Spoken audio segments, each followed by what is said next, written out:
Hey, boy, yesterday I was just hanging out around the house here, and I don't really stay up on social media that much, but because I'm housebound, I pop through the iPad all day long. I caught Ruby. Yeah, y'all know who Ruby is. She's here right now. Ruby and another guy, and they were like co-hosting a program with a guy named Doug Miller. Yeah, yeah, I remember him. that Doug Miller. Yeah, yeah, he's not Andy. Doug Miller, uh, infamous Doug Miller. All in his regalia and doing a turning of a platter of a chunk of black walnut that was crotched, sort of. Yeah, and there he is, right there. And I tell you what, I stayed with it because it was an extremely interesting demonstration. It took about an hour and 20 minutes or so. But what was cool about what Doug did and his crew, because Ruby, you're in on that crew, is they took the questions and comments so Doug could just concentrate on his turning, and they co-hosted it with him. And somebody had a comment or a question or something, they could read it and toss it to Doug, because you can't do that if you're doing a demonstration. You can't read the computer, the screen, or anything else. And anybody that's doing it is giving you half the demonstration, because your brain only works wood turning. But I really liked it. How often do you do those, Doug? every Tuesday afternoon. All right. Yeah, you forgot to mention, Eddie, that Doug's platter turned out to be exceptionally beautiful. I hadn't gotten that far yet, Ruby, but oh no, I got any drool on my chin. Uh, that If we're lucky, he'll show it. Yep.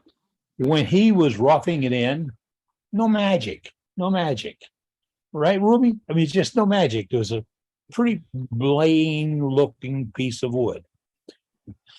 When he first rubbed that thing on it to take a little bit of the dust off of it, the magic jumped out. He had done such a fine job of slicing that grain off the fit. No tears.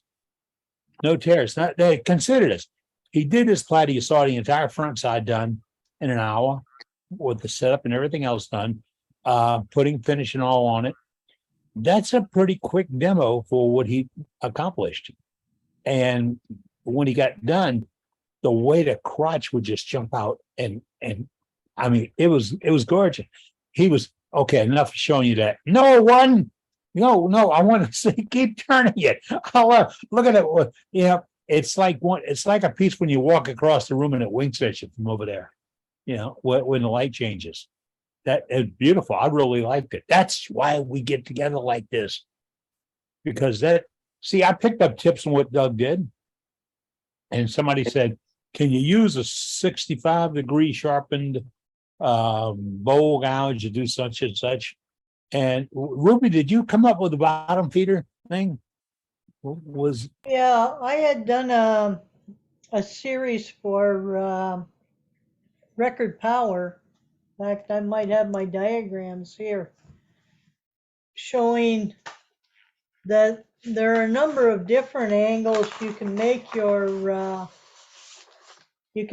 bowl gouge, and it kind of depends on the shape of the piece that you're doing.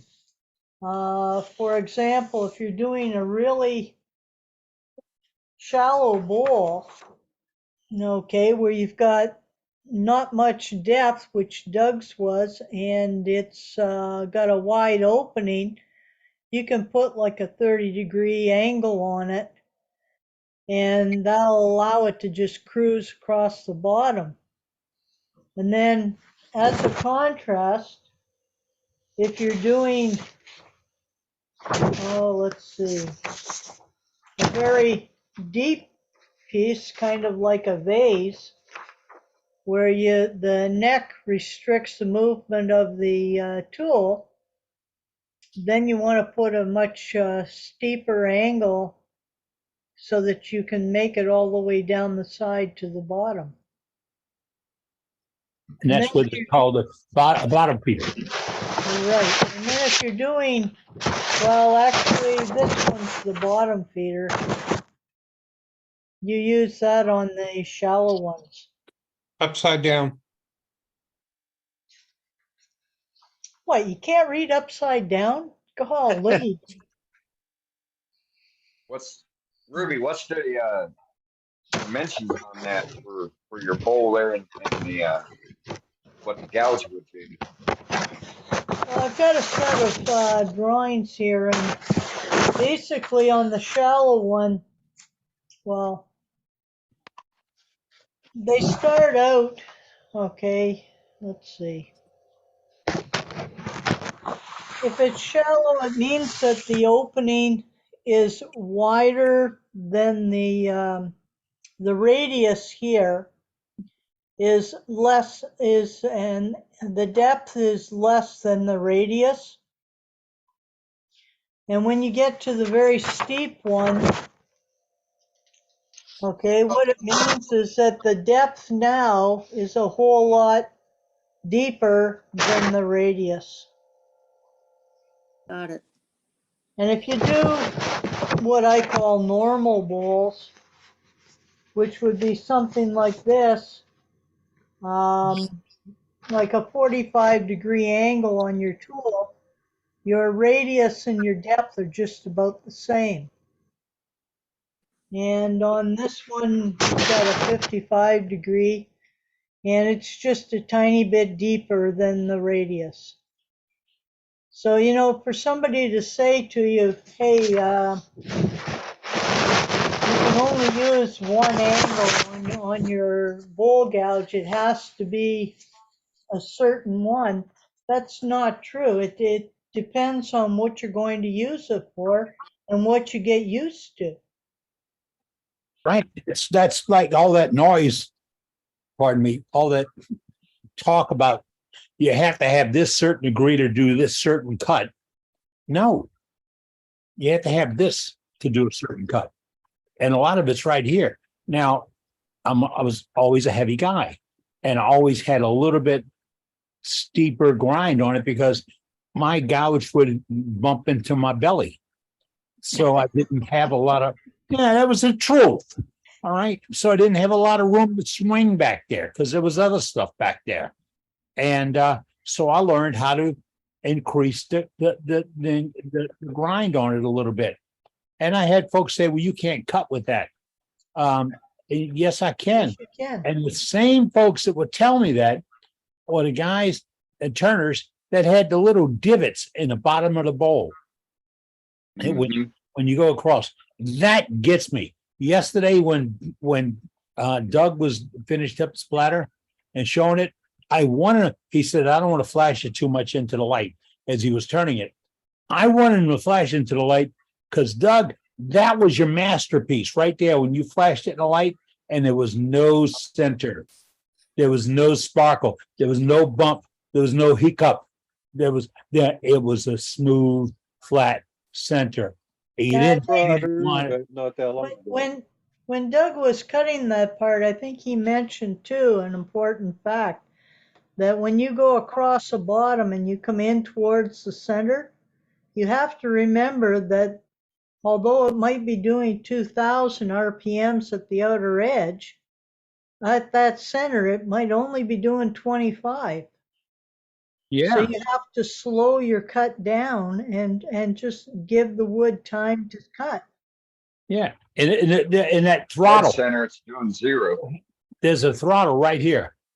It's how you drive that tool. If you want to make that final cut and you open it up and you open that edge up, it's going to take advantage of you because it's going to be soft, easy cutting and go right in. I've seen some beautiful pieces, been looking at them and say, oh, you know, they didn't catch that. And we also got into talking about scrapers when he was crossing the piece. I'm a fantastic fan of scraping to finish. Before you pick up sandpaper, I really believe scraping is the thing. The other day we had to do the numbers for the accountant. It was like 32,000 carbide cutters we sold when we had the business going. And their only use in my life, in my world, I believe the only thing they're good for are scrapers. They don't work very well for much than anything else. I never could make them work for much of anything else. But they work good if you understand how they cut. So I was really always a big scraper hog. Yeah, but there's one point there you've got to include. Even though you're using a carbide scraper, whatever you want to call it, you still have to cut in the right direction for the orientation of the wood. Oh, yeah. The rules And a don't lot of change just people because that you get change into type of using tool. carbides forget that. Well, there was this big push. Novice turners were told, if you don't know how to sharpen tools, get carbide and you'll be home free. Yeah, and all you got to do is just jab it in. Yeah, and that was a big selling point. It was used by it's still used today. It's a big selling point. And that's why some people have a lot of trouble with it too. Yeah, that's amen. Well, they own shares now in sandpaper companies. Well, exactly. You know, if you're gonna buy carbide and use carbide, you better buy yourself a lot of sandpaper, and you need to start at 40 or 60 grit. Well, let me go back in history a bit. Back in the 1800s, even the early 1900s, there were no bowl gouges or spindle gouges. Everything was done with scrapers. Not true, actually. I've got a book from 1880 that's got gouges in it. Right. Well, they weren't like they are today, put it that No, way. that's quite not as advanced as what we've got now, but gouges with fingernail grinds on, believe it or not, in Right. 1881. And the thing is that scrapers were primarily used on very hard, tight grained, dense woods, or on things like ivory or bone. They were very rarely, if ever, used on something soft like a pine, even a sycamore, walnut, something like that, because they do tend to tear out on softer woods. One of the things that I find myself teaching is I find myself teaching a lot of how to get a shear cut and the difference between a shear scrape and a shear cut. And once I got people who are figuring out how to get a shearing cut or scrape, then I say, look, I can do this with any of 5 or 6 different tools, including a scraper. Yeah. And I proceed to show how I do it with the skew, how I do it with the bowl gouge, how I do it with the spindle gouge, and so on and so forth. And you can even get it with a roughing gouge, not on the face clearly, but you can get all these cuts with all the tools we have at our disposal, even the cup scrapers or the basic scrapers that they used to use 70 years ago. Sounds like a very good class or demo.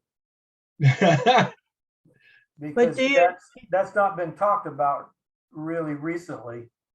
I don't remember. Some 15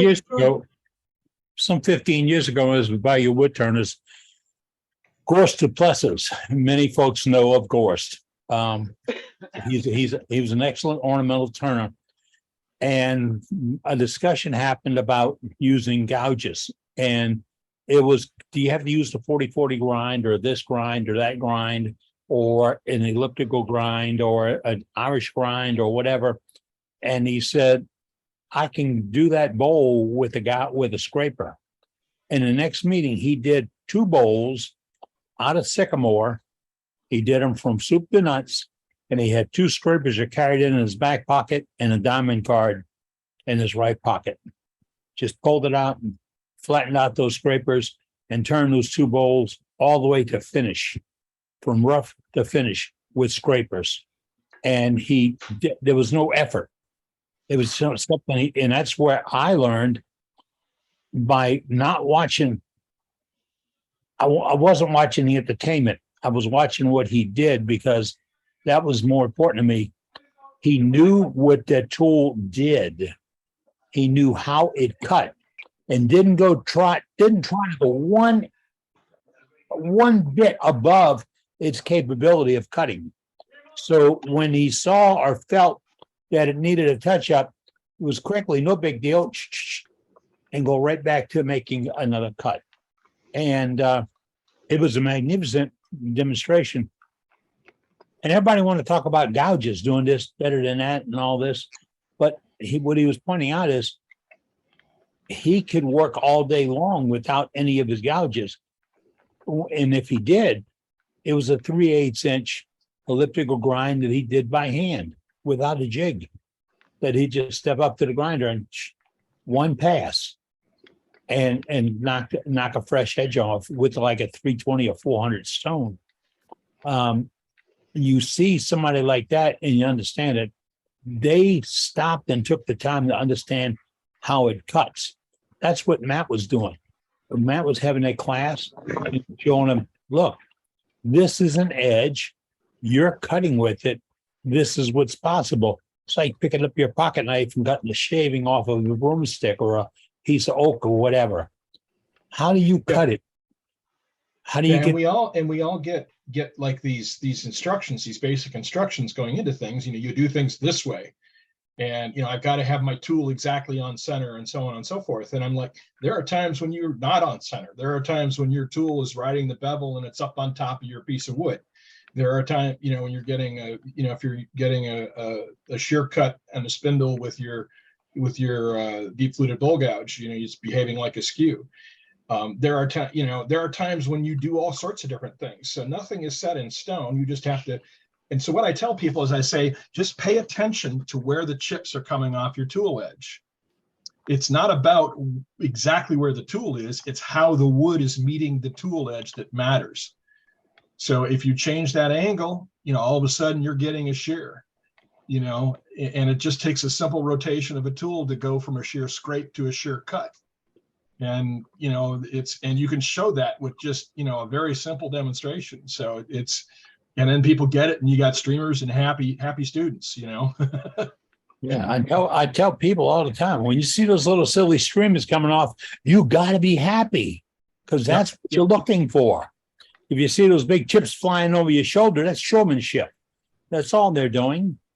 Yeah, I had one of my club members do a demo once where he was redirecting the spray of streamers from the piece he was turning, and he would shoot it at one guy in the front row. You were probably at that demo. It was Mike Ruby, and then he would shift it to the next guy in the front row, and he was just moving the spray where the chips were coming off.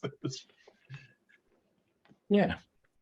I worked for a really arrogant SO, and I went over, he wanted me to show him how to turn a billet or a billy club to kill sharks with or something, and went over to a shop, and he had a little Harbor Freight type lathe, and he thought it was best in the world. And he set it up and put a block of wood on it he wanted to knock down, and it was a piece of pallet. Good hard piece of wood. So he had a piece of pallet, and he set his tool rest up, and I said, well, let me set this up to where to go. And he goes, oh, no. I got this book from the library, and it showed me just exactly how it's got to be. And the tool rest had to be dead center. No, the tool had to be dead center. Rest had to be down a little bit, and this and this and this. And I said, but that doesn't work. Or that maybe that worked in 1936 when they wrote that book. But that's not the world of wood turning. And he said, oh, no, if I can't do it by this book, I ain't doing it like that. And he stepped away from the room for a minute, came back. I had it knocked down round. And I was making planing cuts, and I'd had the tool rest raised really high, had my skew sliding across the top of it. And he said, oh, no, you're going to it's going to blow up on you, you know? And I'm thinking, he wouldn't absorb information. He was just anti that. But I've worked for him for another year or two. He never turned anything else on that lathe ever. He asked me about the time that we were separating if I was interested in buying it, and I offered him $25 for it. Offended the hell out of him. But just what they put in the instruction book is not always a useful bit of instruction. You've seen directions come out of some of these operations and tools and gizmos you buy. Some of it's forced to be written, but it's not always by people that actually understand what's happening and what it does. Sure isn't done by a craftsman. And some of it's actually scary. So, hey, this is meeting number 201. I had a note here to remind you about 201. Had a note to remind you about Doug Miller's demonstrations on Tuesdays. That's in the chat, and that's where you get the information. And after something happened last week, somebody called me about it. Somebody made a comment about putting the information about Cindy Drozda in the chat, because Cindy had last weekend had a demonstration about threading. It was one of her previews. And somebody said, we don't advertise for Cindy. We don't advertise for anybody. You know, no, but if it deals with wood turning, it can be in the chat. Anybody, it can be Put it in the chat. It's safe to put in the chat and save the chat before you leave. Donald is here tonight. Donald, tell him. Donald? Before you leave. Save the chat. But everything is open. Just like if you have an event, like Kay Boger does these events, Doug Miller does events, Scott Hampton, when he doesn't have his pretty little neck brace on and all that, Scott does pay-per-views. All that can be advertised in the chat. And if you send to our webmaster, Dave Rhodes, if you send it to him, he'll put it on our events calendar, which is on our website, the world's greatest wood turning website. And oh yeah, that's where you got to go for information if you're looking for it. I'm impressed every time I go there. You wood turners turn in some great information. I mean, fantastic information from how to fix jigs and rigs and sizes and loops and yeah. The bad news is I hit that page, I can't leave it. And I do have a life, but I can't leave that page. I got to go through all that stuff and see what you came up with, because it's actually wonderful, just wonderful. If you got gallery pop in tonight, it's well, I don't have a clock anymore. It's It's only about 10 after. It's 4:10, right. but we got And gallery popping in already. Let's We shoot out do. a couple gallery items. Who's got him? Who's got him? Well, gosh, let's go to Doug. He's Doug. got a bowl to show us. There it talked is. about Look at it flashing. Oh man, look. That's what I was concerned about. There was too much light reflecting, and I was afraid of that. But yeah, you can see it's got a lot of grain and movement. It is crotch figure. You see right there is a feather, the dark section goes almost all the way across. Did get the backside finished today, and it looks even better than the top side. Lots of see the crotch going right through the center there. Anyway, That's turned out real beautiful. nice. It's what, 12? Hold on. I dropped my camera so I can measure it. Hold on. It's 11 3/4 So inches. turn that air conditioning vent. Okay. 11 3/4 inches. So it's a good sized plate. And it does have a little flash to it, doesn't it? It's On the beautiful. lathe, you can see it's got real nice deployance in it. That light section toward the top. Just Rock it back and forth. Yeah, you're Yeah, not doing it right. Yeah, the Chatoyan. See it? Yeah. That's pretty, Doug. It And won't all touch. that's got on it is wax. There's no lacquer or anything like Really? that. No That's varnish just or anything. wax. Just Wow. wax. Is that walnut? Black walnut. Yeah. And it's old. It's old. Good job, Doug. Walnut I've always had this amazes log me. I've had this log for well over 10 years, and this is the piss section out of the log. So Right. I did everything you're not supposed to do, but there it is. It came out great, Doug. That's beautiful. Thank you. Doug, can you turn the back over again? Oh, yeah. And when he was turning it, when he was roughing it in, it was one plain looking board. Oh, yeah, it was nasty. You could see a little bit of the feather in it, but it just wasn't dancing. And as soon as he Right. cleaned, he had a good slice on it, cleaned it off, it jumped out. That's Yeah. pretty. Turn it around the other way so you can see the other part. There's where my hand was blocking it. You can see the crotch. It was a very enjoyable video too. Well, thank you. Thank you. It was a joy to turn. It gave me a little fight back, but not much. It's it came out real nice.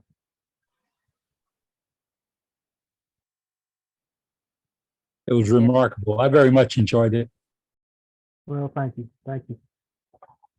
Good Well, job. that's what I've got, Doug. Tommy. That's what I've got. Thank you. All right, thank you. All right, let's go to Bob Grinstead. Hey, Bob. Hey, guys. Yep. I have a little piece here. I don't know if you can see it yet. There we go. Oh, there it is. This was my latest adventure at carving. Oh my, And It looks That great. is nice. yeah, it that's turned really out- nice, Bob. Well, thanks. It turned out all right, but I don't like carving. I'm not into this, so I could have made it probably smoother, but the rough look looks fine to me. So You did a I think great it turned job. out pretty good. Well, thanks. I have a video on that in case Dane wants to show it, but a little short one. Oh, yes, definitely. We'll get that scheduled for the end of August.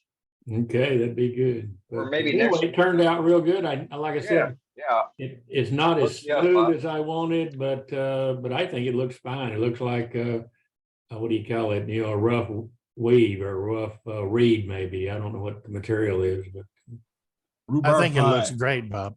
well, thanks. Yeah, but that's it. That's all I got. Oh, it's beautiful. All right, right on. Thank you, Bob. Uh-huh. All right, let's see. Who are we going to go to? Let's go to Ruby. Hey, Ruby, Hi. we got you.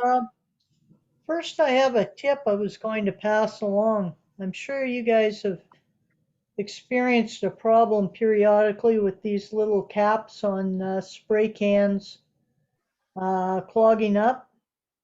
Mm-hmm. Maybe you aren't aware, but you can take that little cap and you can pull it off so you end up with just a little thing like this. Drop it into some turpentine or mineral spirits, DNA. and it'll clean it right out, and you just pop it back on and you're good to go again. Mhm. Good tip, Ruby. Yeah, good tip. Thanks. Yeah, most of the turnings I did this week I can't show you because they've already gone to their new home. But I had a guy bring me some wood to make an urn for his dad. The design is his, the wood is his. Unfortunately, it was a piece of oak, and I'll be honest with you, it was cracking and splitting as I was turning it. So it's not the best job I've ever done on one, but that's what he wanted. So sometimes you have to work around what the client wants. Yeah, that's a fact. Nice job, though. Nice though. Yeah, it looks Was great. it cracking because it was wet or? Because Just it was, yeah, just- because it was green wood. Yeah. But okay. like even when I got the piece, you could see the cracks already going 5 or 6 inches down into the wood. Right. And the piece is right down through the center. Like you Yeah. can, Did you try to seal them? oh yeah, that's it. I sealed it. You have no idea how many times. And like on the lid, I mean, even after I had the lid turned, left it overnight, everything sealed up, this opened right up. It's a good little more than 1/8 of an inch, about Yeah. 3/16. But it still turned out all right, though. It looks Of good. course, that didn't fit back on the body. Mhm. So I Right. have, each day I check it and I have to make it fit again. And I hope he's going to come and pick it up soon, put the ashes in and glue it. Right. Yeah. Is Yeah, I that would- how you plan on sealing it? Is just gluing it? Yeah. Yeah, at the end, the whole, all the wood is all sealed inside and out. So now it's just put the ashes in and then glue the top on. And Mhm. it's going into a niche. So that's why the size had to be specific, 4.5 in diameter and 10.5 long. Yeah. So, Well, good job working with the customer on that.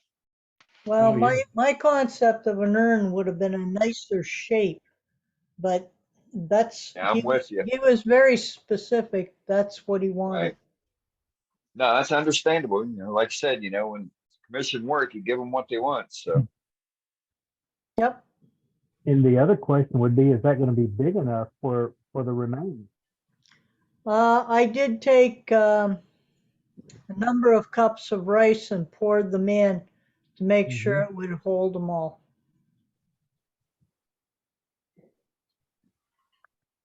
yeah, So he definitely. told you how And much. if you're volume? ever in doubt on the volume of an urn for what it's actually going to hold, the closest thing that resembles ashes is powdered sugar. Yeah, probably. So, yeah, without further ado, thank you very much, there, Ruby, and let's go to Tim. Tim Hatch. Thanks, What you Ruby. got, buddy? Hey, good evening. How's everyone doing? Oh, I know what you got. I saw what you made. Yeah. So this is 2x4. It's about 8 Nice. chunks of 2x4. All I took my joiner to it, ran it through the planer, and then Segmented. laminated it together. My neighbor donated the wood to Holding me. Keep So holding it. one more time. There you go. It It came has, out really uh, nice. It has Did a good red, job on that. black on the bottom, navy blue on top, and then folk art color shifting paints to get that texture, and then a coated deft high gloss lacquer. Really nice, Tim. Yeah, Good job on that, Tim. thank you. Very nice. But yeah, that's all I got today. I've been dealing with some medical stuff, so. Hey, Tim. Yeah. Hey, Tim, when Feel better, buddy. you say made out of 2x4s, how were they running? I mean, Yeah, how did you glue them that is together? all, you can see it better on the inside Oh, there. okay. It's all laminated together. I think it was a total of 10 pieces. It's measured about 8 inches across and about 5 high. Okay. That's nice. Really nice. Thank you. Good job, Tim. Appreciate it. All right. Let's go to Chief Morgan. Hey, Dennis, how you doing? You're muted, Dennis. Gotcha. Yeah, just there we go. Well, I'm making up for lost time because I've been busy with other projects, but so I got a bunch of stuff to show that I've done this week. I had a piece of soft maple crotch. Pull So it back towards you, sir, please. what's that? Pull it towards you. There There you you go. There we go. And I tried to make a platter out of it. It's kind of thin. And then on the back, I went ahead and used just a hand gouge and tried to do some texture on it. So Looks Looks good. good. Looks good. it didn't turn out too bad. I'm getting there. I made myself a mallet out of ash. What are you gonna do with that? Well, I need to beat on something in the shop, you know. Yeah, I hear you. Just make sure you don't use it on your own head. Let me see won't. that mallet again. Let me see that mallet again. Outstanding. Wow, it's that's the names, kind of the namesake for the demo tonight. Yeah, I wish I could. Actually, it's laminated together. Yeah, I see that. It's pretty. I didn't have any, no, I got it. It came out of a log pile, so. And I had some butternut. So a friend of mine, she wanted a yarn bowl. Nice. Ooh, nice. yeah. Pretty. Got the X in the bottom. That looks That's great. Hold that up really- again. No, the inside. Flip it. There you go. See the Yeah, X? really pretty. Nice job. Good orientation setting that up. And then, I know we're getting towards Christmas trees and they took a big willow tree down across the street. So I've been taking blocks out of that. Making some trees for Christmas. I got to paint these too. This is willow, so. Nice. Those are great. And then, this one I messed up a little on, but something different. I didn't see a mess up. Either did I. Hey, I don't either. And got lines in it and everything. a couple different ones. So They all Mhm. You've been busy. I'm getting there. I'm trying. So anyway, Great job, thanks. Dennis. Appreciate it. Very Great job. good. Very good. Thank you. All right, let's go to Grandpa. Grandpa? But he moved on me. Where'd he go? Oh, he's rejoining the meeting. Hold on a minute. We'll go to it as soon as he pops in. Dave Kingsley. Oh, yeah, he fell out.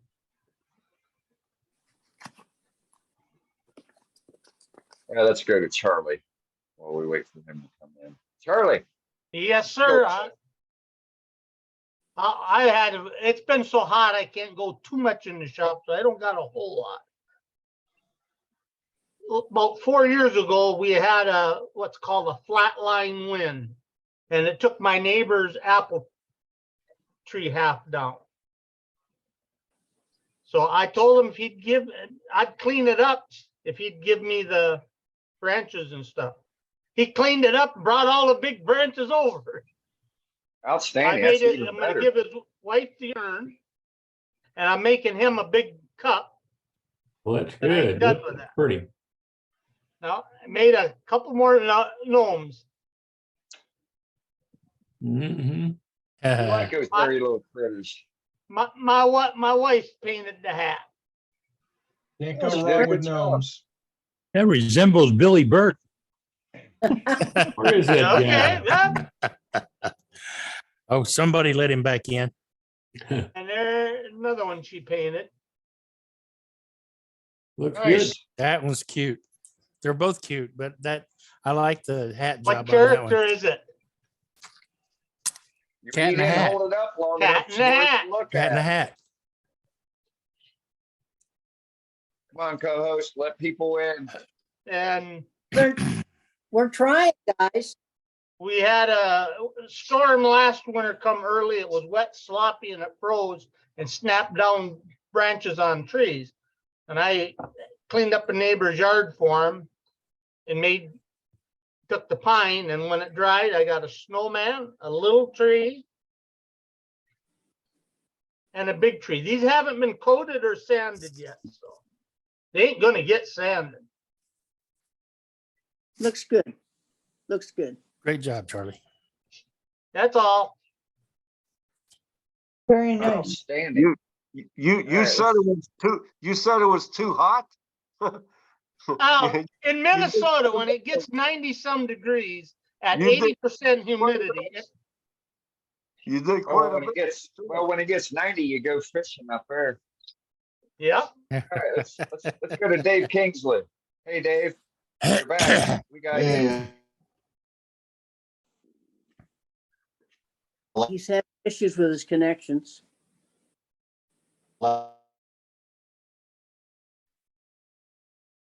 We see Dave. We can see you, Dave, but you're froze again. There you go. Back No, again. he's not. Is this visible? Mhm. Yeah, it's telling me my connection is unstable. Well, that's Spectrum for you. But the rattle I was working on last week, I finished it up. Oh, okay.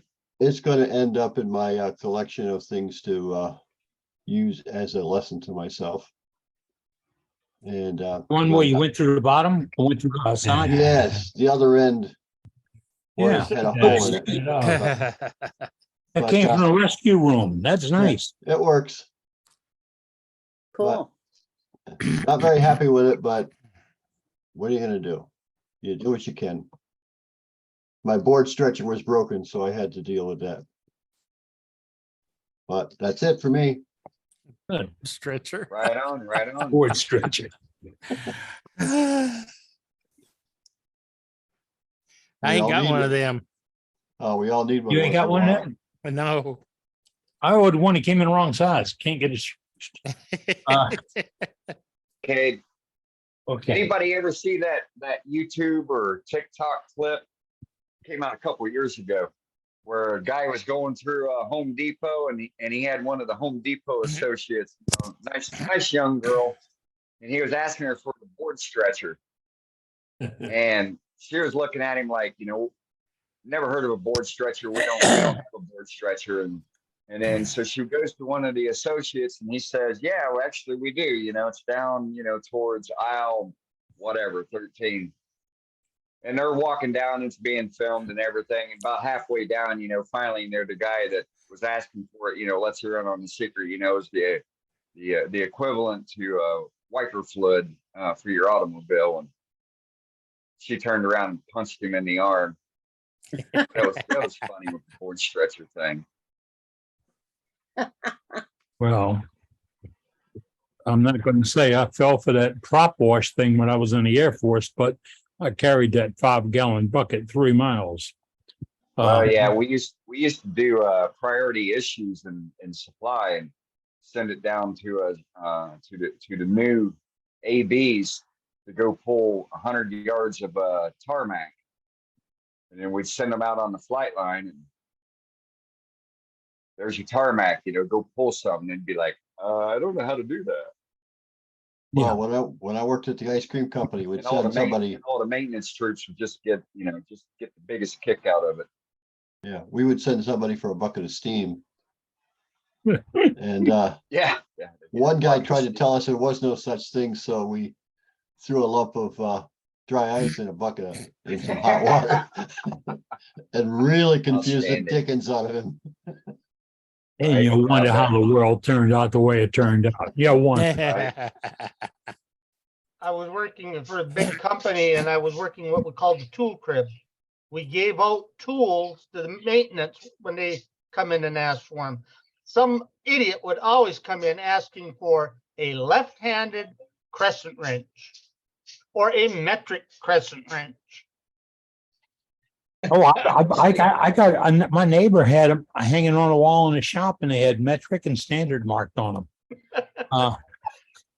And it was just a conversation piece, because he said just people look around the shop and their eyes would stop and look at it like, and he had metric and standard hammers and everything else.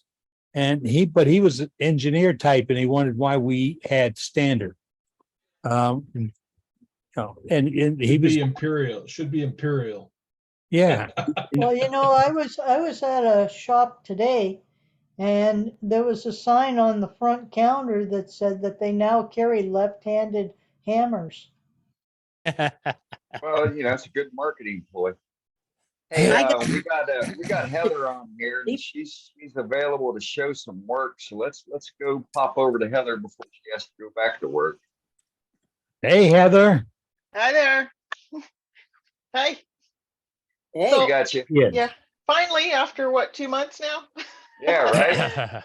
I'm just sneaking in. It's not even my break time. I'm trying to get you in there automatically now. No, thank you. I appreciate that. Yeah, so I've got a couple pieces since I've been behind on showing stuff. I made this one. It's made out of a 2x10. See, 2 there by ain't no 10 bumps piece of in pine. that. Nope. Very Pretty. nice. That's beautiful. Well, it's on the table. How much lift on a point? When it's sitting on the table, how much lift off the corners?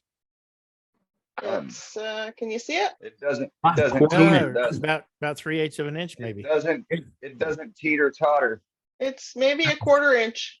Yep. It's Really resting. clean. It's resting on the bottom. Really clean. Very Yeah, nice, thank you. Heather. Yeah. Very Okay. nice. I think I Beautiful, saw Heather. that that- video.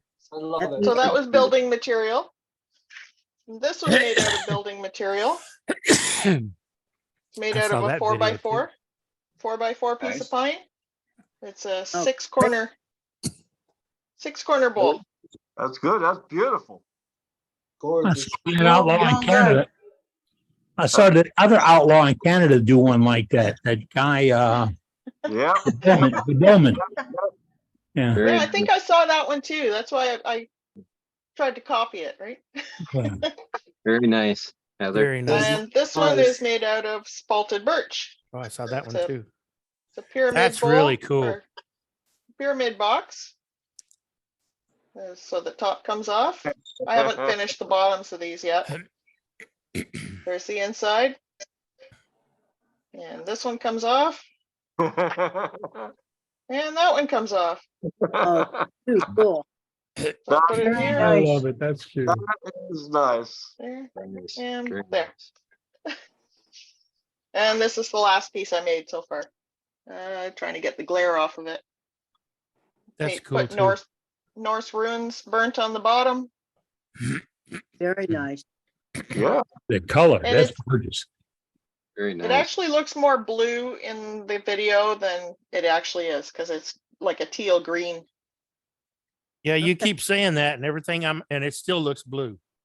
I kind of like the blue Yeah, it better. does look blue. Rich. Yep, I like the blue At better. the rim, up on the rim, I can see Up- the teal. As you turn it, we can That's- see Yep, the that's teal. Yep, Yeah. that's more of the real color of it right there. Yes. Nice, Heather. Very Very nice. But that's made out of a piece of poplar from my backyard. Very good. No bumps or ridges. Outstanding. Thank you.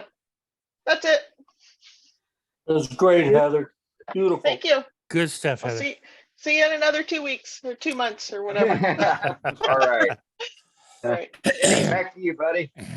Yeah, well, I just got a personal message that told me to beware, be careful, take heed, because last week I said something about the grumpy old dude is going to make it and make it well.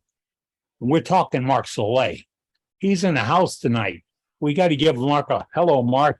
Glad to see you, sir. Glad you're back Right. with us. Hope you're feeling better. Welcome Hey, back. Mark. Hey, Mark. Hey, Mark Mark. having a little bout, but and we all know he's too grumpy to go down, so he's going to be fighting right back. Good to have you with us, Mark. Really is. And Yeah, folks, that it is. you see, there's a lot of kidding going on among us because we're all a bunch of friends sitting on a tailgate out in the parking lot, telling lies and stories and sharing ideas. I mean, everything from how to clean the tip on a paint can dispenser. And oh yeah, that was a great idea by Ruby to clean it out. But here's another tip. I'm going to stretch on Ruby's. Don't take the can off of the tip off of one can and put it on the other unless it's the exact same product you take it off of, because those things are sized for the velocity or the viscosity of the material that's in the can. So if you take That's one right, Eddie. In fact, what you want to do is before you Right. throw an old can away that's empty, take the tip off and Salvage it. keep it. and save the tip, because I've made the mistake of taking an enamel tip out that worked. Oh, this worked really good. Put it on a can of lacquer, and that doesn't work really good. Nope. You know how much lacquer comes out of an enamel tip, but it was a good tip, really is. And to keep them clean like that, it's a simple thing. But that's what we're here for, to share those little tips and ideas and tricks and time savers. And if you know something like that, when you pick up that can of spray or sealer or whatever you're using, and it doesn't work, you got a 5-minute fix to keep going for the day instead of having to think, I got to go back to the hardware or back to the big box store and get this or get that. I never was the fan of having to go back and get a replacement for something that was in my shop that was serviceable. All I needed to do was figure out how to make it work again.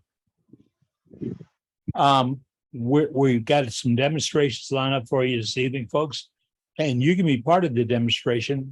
Here's a requirement. In case you're a new member joining us, we got 77 members in a box tonight.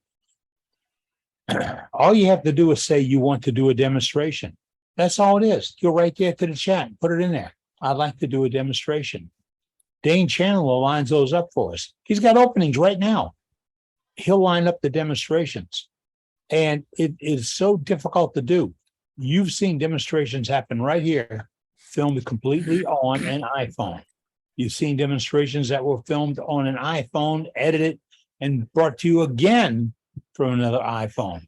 So it's all possible. It's what you can do, and we can help you get there. And if you need some help with that kind of stuff, we've got IT people in here, just regular Bobs and Joes and Jims and Bobs and Carols and all that, that'll just help you put this thing together. And that's what we do a lot of. So if you got a little technical assistance, need for technical assistance, all you have to do is ask. We'll find somebody to help you. And we don't charge for it. Yeah, that's the truth. We're free. We're the best free show on earth. SWAT is 4 weeks away from, 3 weeks away from this Thursday. And SWAT and my wife is finally in the settle down mode with me not being able to travel or anything. And she's coming to grips with the fact that I'm going to be a terrible, terrible company for a couple of weeks. I mean, I'm looking at 20 people on the screen here that I would be able to go to Waco, Texas, in the last weekend of this month and hang out with and tell lies to and listen to stories and see some of their work and see probably one of the greatest galleries of work in wood turning history right there. Yep. And it's all with it's like a family reunion with family you really like. And that's how I got to promote SWAT. It's like family you really like. So if you get to go enjoy yourself, have a good time. I've got 27 members should have received in mail this week extra decals or club stickers. Yes, club stickers. I got mine, Ed. Yeah. We had some help financially to help mail them out, and members contributed to this, all members, because we have no sponsors. And we sent them decals or club stickers. The purpose is to get the word out about by Worldwide Wood Turners. We just wanted folks to know that Worldwide Wood Turners is out there. Join us. It's free. It's a chance for you to share your information. And that's what we're looking for. If the pack gets bigger and the crowd gets thicker, the ideas come in heavier and we get more and more information. And that's what we look for. Last week, we tapped right on 100 members for the meeting. And we've been there for a couple of 4 or 5 weeks. And it's really good. It's not like we won any awards for it, but it's really good to know that we have new members joining us and sticking with us to share their thoughts. Today, I was popping through, what is it called? Facebook, and I saw a platter. And I went right by it, flew right by it, had to back up a little bit. And the author, I think, is with us tonight. This was one gorgeous piece. Billy, is it still available to show? It is wet. It's in the shop drying. I've got finish on it. And I was hoping to maybe be able to bring it in, but. Well, we want to see this thing. It was a beautiful piece. It was laser engraving. Yes. Beautiful piece of work. Thank you. And we see a lot of crossover work. And at one point, somebody said, well, what's laser engraving got to do with wood turning? It's not. It's embellishing. Type of embellishment. It's embellishing. It's like wire burning and scorching and several other techniques. They're all part of wood turning. We've had some radical things come up lately about how we should ban this or ban that and all. No, we're not in the business to tell you what you can and can't do. We're just here to say, please be safe, and we're not going to let you show anybody how to do anything unsafe, because we're not going to expose novice turners to dangerous topics without them understanding the dangers. That's what we do. And for that, we go to Safety Sue each week, and she gives us a little safety cue that tells what's going on and looks at what's cycling about in the business. And Hi there. Is it that time? Safety Sue. Hi there, guys. It's a little bit early Hey, for Sue, but A little hey, early, but let's get it on. I want to welcome a brand new member. I saw him come on. His name is Kevin, and he's from the UK. So All welcome. right. Welcome, Kevin. yeah, he's Kevin first first. time here. Yes, first time. So I think we're going to talk about wood toxicity. And if you go into, all you have to do is put wood toxicity in Google, and here comes a good word. You're going to get a plethora of wood toxicity charts. I mean, there's all kinds of them. First, I got a small chart, and I sent it to Dave Rhodes because I thought it was small. It'd be good for our site. But when I printed it out, sorry, guys, that's too small for me to read. Now with the way my eyes are. So I went to a different chart, and I'll put the link in the chat. They've got a lot. It's 11 pages, you guys. First of all wood can cause dermatitis.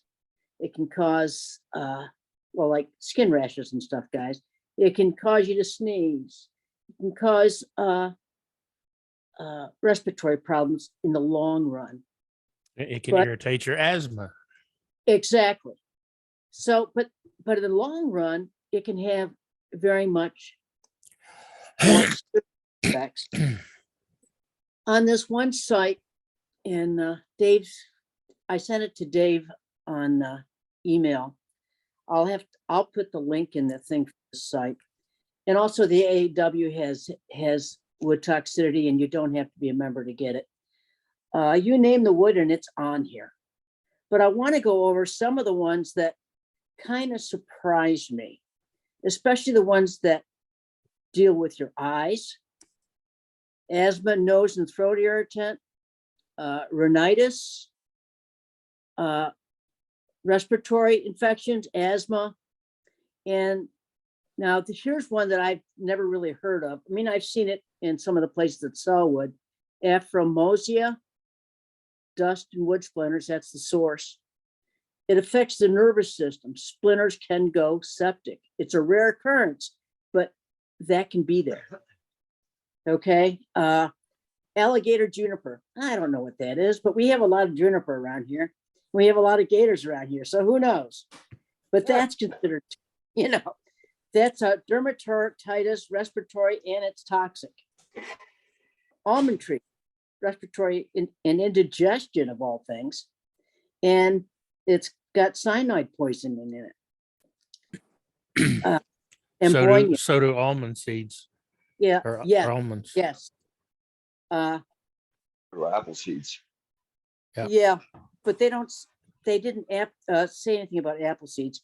But apricot kernel or dust is indigestion. Seed kernel, extremely toxic, contains a cyogenic glycosides, whatever they are. Arborvitae is respiratory, and it's rare, but it's still there, guys. Ash is dermatitis, rhinitis, respiratory, headaches, and vomiting. It can give you reduced lung function and asthma. But they have a few things here that highlighted in red. Chechen, by the way, it's rare, but it's very toxic. Okay.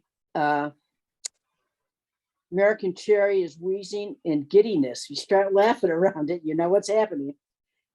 Black cherry is asthma and giddiness, and Brazilian cherry is dermatitis, nose and throat irritant. I thought turning cherry was just the joy of turning. Now I know the giddiness is Now you artificial. know, man. I thought it was because it smelled so good. Yeah, really. China Yeah, and berry. I'm a cherry fan too. So it's like Yeah. some of the you turn wet choke cherry and it smells like cherry soda or something. Mhm. Sorry, Oh. I'll let you. The China berry, which we have a lot in Florida, and I don't know in the southern states. It's a Brazilian China berry, and it can cause dermatitis, respiratory, and headaches. We're trying to outlaw it here in Florida. Fir, Douglas fir, and a lot of the pines are fir trees. Rare occurrence, but it can cause nasopharyngeal cancer. Also nasal cancer, eyes and throat irritation, bronchial effects, dermatitis, and rhinitis. So, a lot of people are allergic to pine or any of the fir family. So, also the splinters from Douglas fir can go septic. And I'm just throwing stuff at you. Someone just said that they had a lot of, what was it? You give me the thing and I'll look it up. Box elder. I got a lot of that. Well, hang on. Let me go back to that. Well, it just says box. It doesn't say box elder on here. Some people might be react to under- walnut. Manitoba have maple got- or stuff. Oh, this is in alphabetical order, guys. It's also known as Manitoba maple. Yes, yes. And maple, by the way, which is interesting. That's catalogs. I was surprised. Maple, all forms except Queensland. From the dust, it can cause dermatitis, rhinitis, and asthma. And that's a common occurrence, but it also can be highly toxic. So we need to be careful of that one. McCory, I've worked with it in woodworking.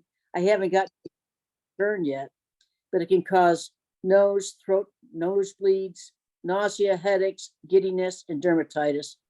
It's a rare occurrence, but it's toxic, can affect the blood and central nervous system.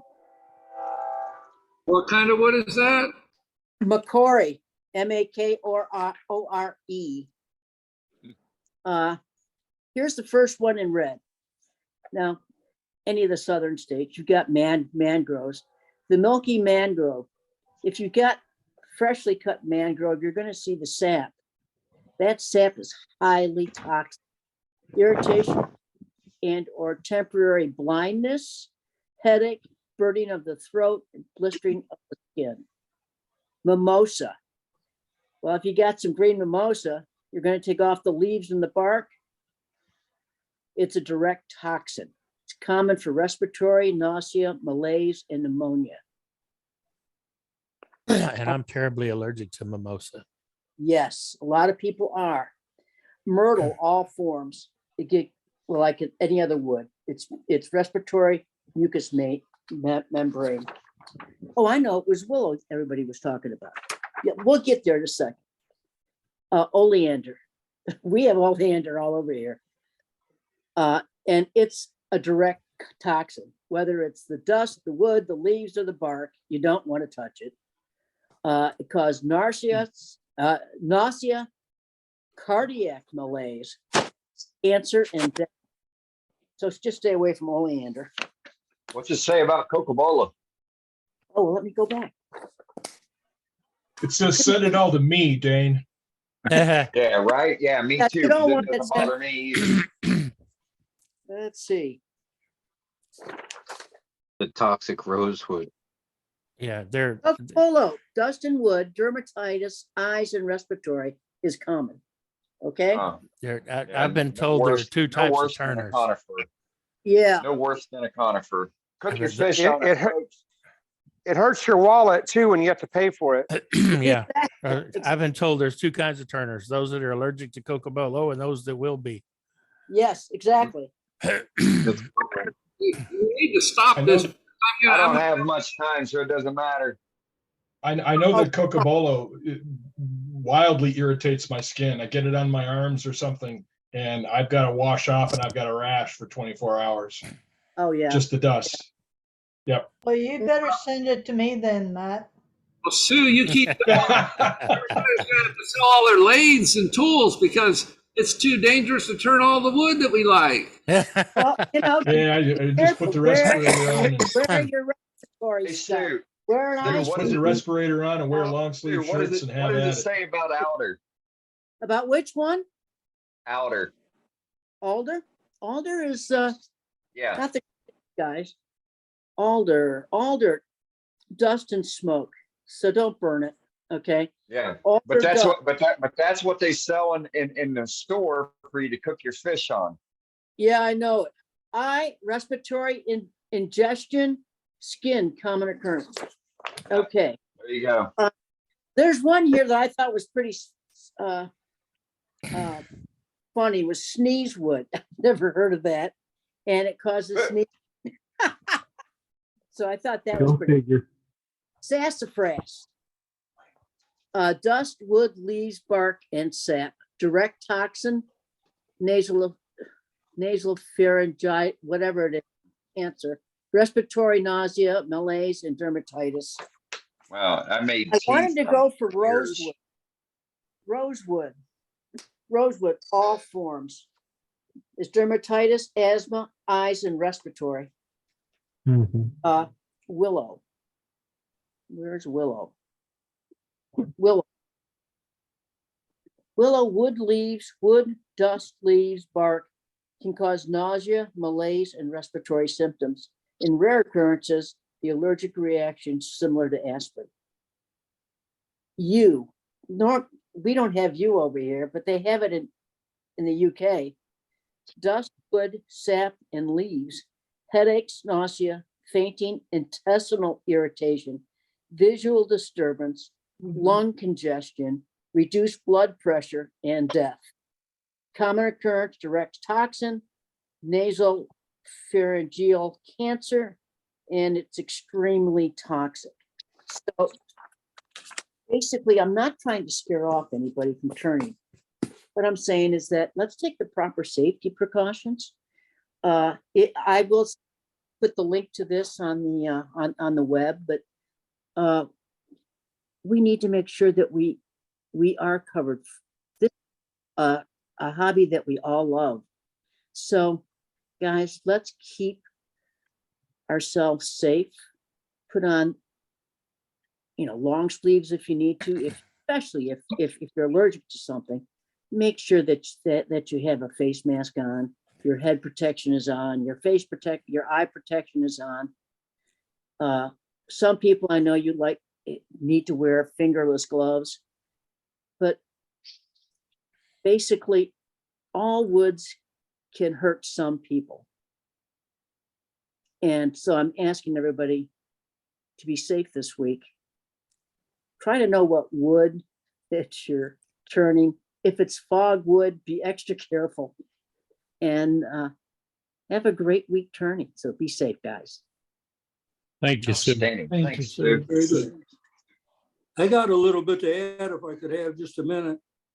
Well, Who's yeah, Hey, Find me. Terry. See Yeah, I'll if you get you. can find me. I'll there get you are. What we just was brought up was very important to everybody, and everybody knows I've been having some respiratory problems. I think maybe it was from pine, but anyway, this is an investment that I just made. And I haven't actually used it yet. It looks like it's gonna work out quite well. It's positive pressure ventilated filter. And it looks like it's gonna do pretty. I wasn't real happy with the directions. It took me a half an hour to figure out how to turn it on. Then I did that by accident after I read the directions 5 times. I couldn't find it. But anyway, we'll see how this works out. It's not too uncomfortable, but I haven't done a lot of work with it.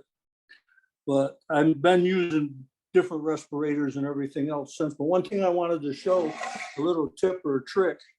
This is a face shield that I bought years ago.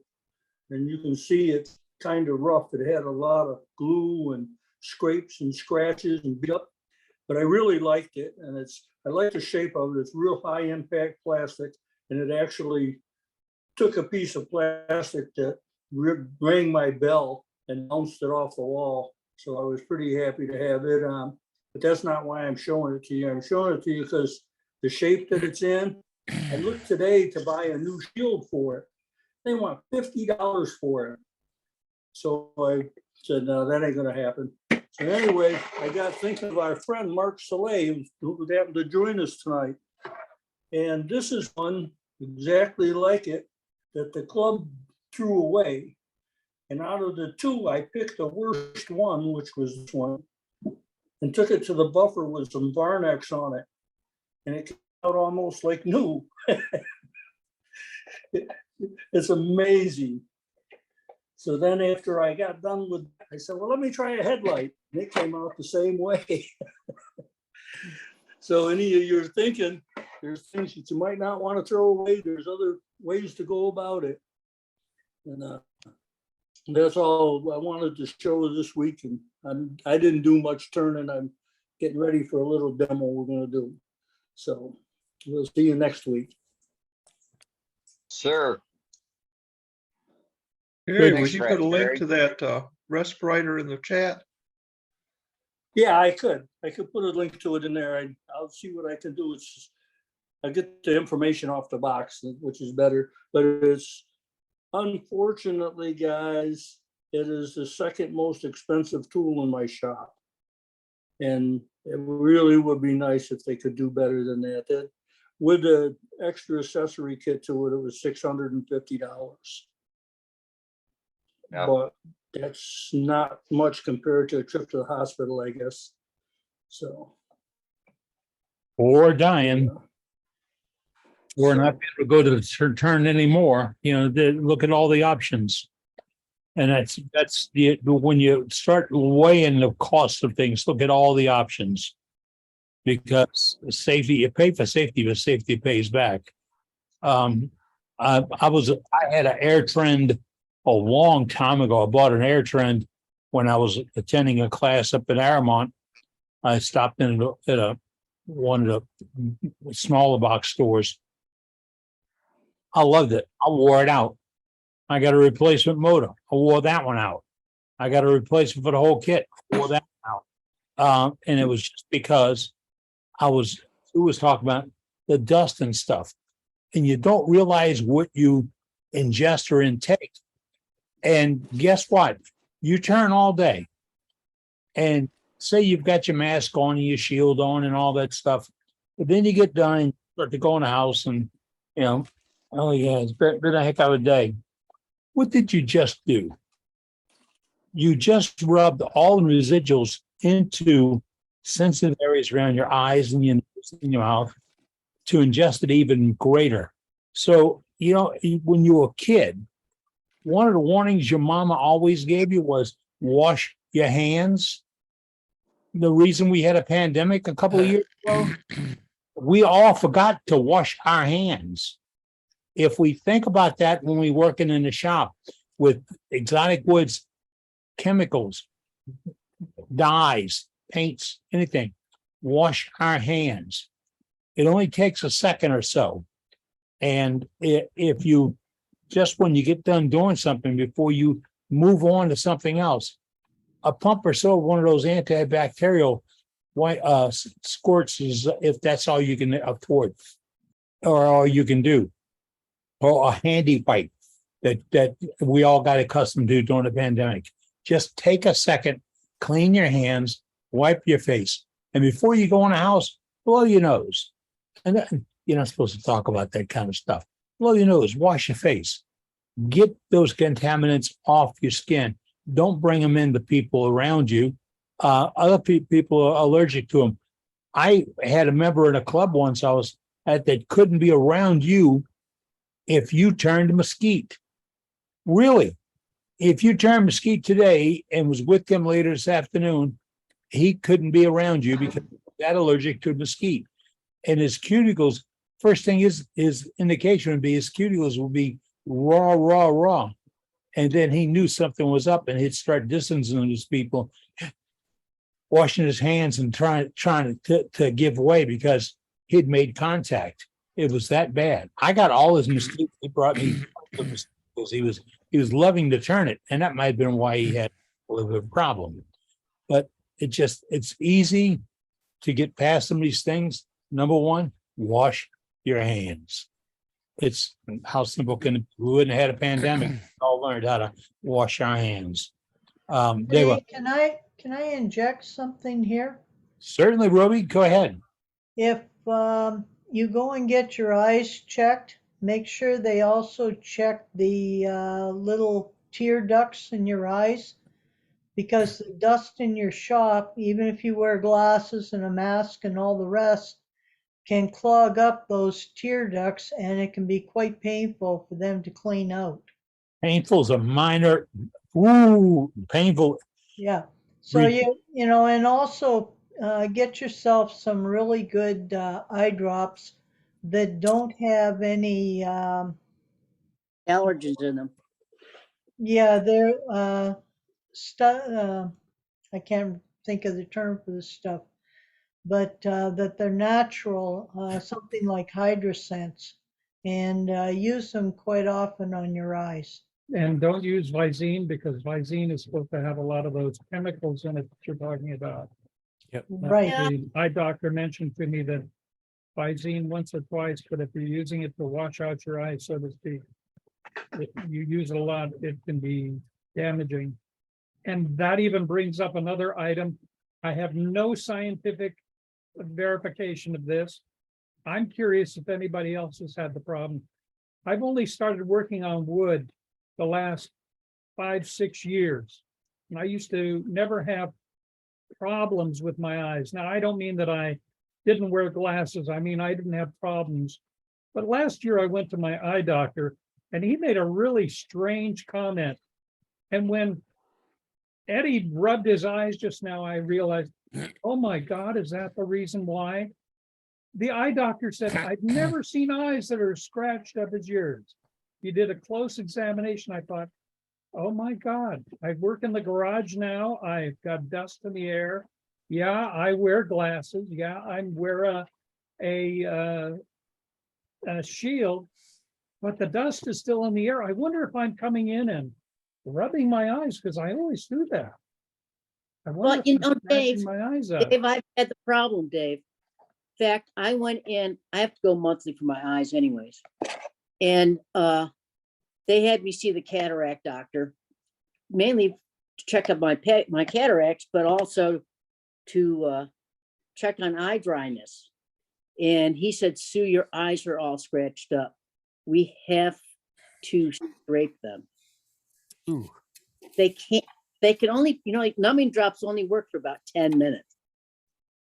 And they scrape the eye, they give you a little bottle of numbing drops, and they say, don't use it more than 4 times a day. They've got a miracle patch that they put on, but that is the most painful thing after it's done. All I could do was pray that I would fall asleep through it. But anyways, if you highlight me, I'll show you what my doctor's got me doing. You're highlighted. And thank you. It's refresh. Yep. Okay, now I'm not saying get refreshed, but this is what he's recommended. I have to use this at least 3 to 6 times a day, and you get 10 things in a tube. And there's 66 packages in there, and there's 10 applicators. In fact, I'll open this one so you can see it. Maybe not, but each of the, there we go. One of these will do both eyes. All right, so if I'm using 5 a day, you know, it doesn't last very long, but it has helped a lot. Now, as when I was doing woodworking, I had gotten these safety glasses that completely enclosed my eyes because the dust bothered me. And it wasn't until after all that they said my eyes were scratched. So yeah, you need to protect everything. And is that a prescription or? No, it's an OTC. Refresh has many varieties, but they recommended this with the Optive Mega 3 in there. It's a lubricant eye drop for eye dryness and protects tears from evaporating. There's 60 vials in here. It's not terribly cheap either. No, it's not. One of these is what, about $25 to $30. Mm-hmm. Okay. But hey, if it keeps my eyes going, it's worth it to me. Yeah. I mean, I'm dealing with other things with my eyes, and I'm just glad I can still see. So, yeah. Be careful of your eyes. That's a big thing. Don't scratch your eyes. If you should have an eye wash in your shop, so you could actually wash out your eyes, and you can buy those little eye washes and stick it in with your safety gear, or have one in the kitchen if you're or the bathroom so you can wash out your eyes. So yeah. Anyways, I know we're taking a lot of time, but our health, guys. So No, there's nothing Yeah, wrong with my- touch on safety. My Yeah. my ophthalmologist told me to use baby shampoo, like Johnson's baby shampoo, and Mhm. wash my eyelid areas of my eyes every day when I come in from the shop. that's a great idea. And I've been doing that, and it's helped a lot. Okay. Yeah, doctors had me get that gentle tears, Okay.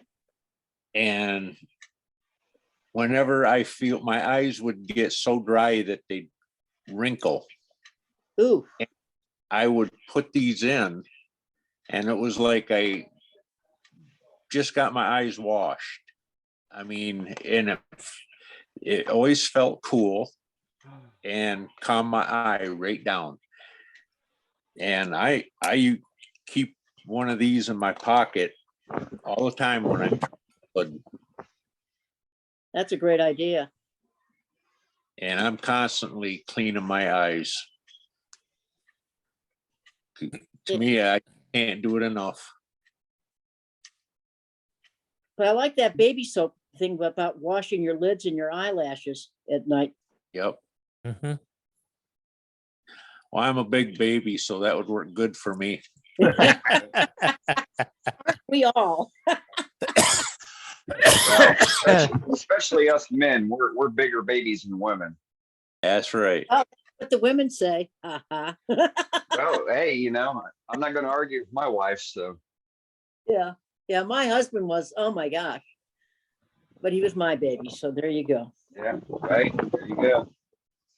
All right. Well, Eddie, Yes, sir, I'm back. do we want a demo tonight? I think we need a demo tonight. I really do. We have a lot of folks tuned in, 83, 85 members tuned in tonight, meeting number 201. We've got a couple of folks back that have been absent for a while. We have a couple of folks, people are wondering, where are they? Well, life goes on. It's the summertime, a lot of vacationing, a lot of traveling. We miss you if you're not here. If you're catching us on a replay, hello. And if you add something to what we do, you can do it after this live meeting by just sending it into our website. Right, to our master webmaster, Dave Rhodes. He takes care of that. Just like this thing with the identification of woods. No, wait, I said that wrong. The toxicity of woods. The identification of woods. I want to take that to another evening, another meeting. I want to take identification of woods because I want members to go to your libraries and pick out the book that you believe to be most effective for me to give to my apprentice and tell him, okay, you know what you're cutting down? This is what the wood is. This is what it looks like. This is what the bark could be. This is what the leaf could be. This is what the grain could look like. This is what you're getting into. Not the toxicity of it, just what is it? Because I can't tell you what toxicity of the wood is if I don't know what the wood is. So on another evening, we're going to cover that. How do you identify the wood? I asked an expert to come to a meeting I hosted one time and he explained it. He went over everybody's head immediately, was totally out of the park. because he pulled his loop out and was looking at this and this and this. And I'm saying, we're not going to have a loop and we're not going to have a reference book. We need to have some basic guidelines and some ideas to look at. And maybe something we carry in our truck or something we can reference back to. But looking for some basic, needles, leaves, yada, yada, yada, yada, yada, yada, yada. So we will cover that one night. See, we'll work ahead to see what we can come up with, because I have sat here for 201 meetings and seen some really misidentification of woods. Just sat back and held my tongue, because you can't tell a wood turner what it is and what it isn't. If he can turn it, it's wood. If he can't turn it, it's fog. It's me. All right, who we're going to go with tonight is going to be our demonstrator. Well, since I had such a hectic travel schedule from May, June, and July. Yeah, where you been? I was all over the place back east, on the other side of the Mississippi, as I like to call it. So I kind of failed to get the month of August, let alone September, booked out, because I like to have 2 months in the bag already. So y'all are stuck with me for a demo tonight. Sounds good. All right, you know the rules. Yeah, I know the rules. So I'm set up here. So everybody, if you have any questions or comments about things, we'll try to answer them at the end of the demo.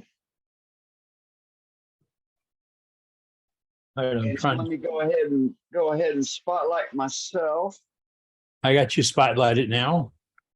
Oh, okay. Is that your hide the secret blanket on top of your lathe there, Dane? Yeah, a little bit of free marketing, for the for the club patch that my daughter made you. There we go. And then of course Martin's patch from Wood Turning Zoom, which is that's cool.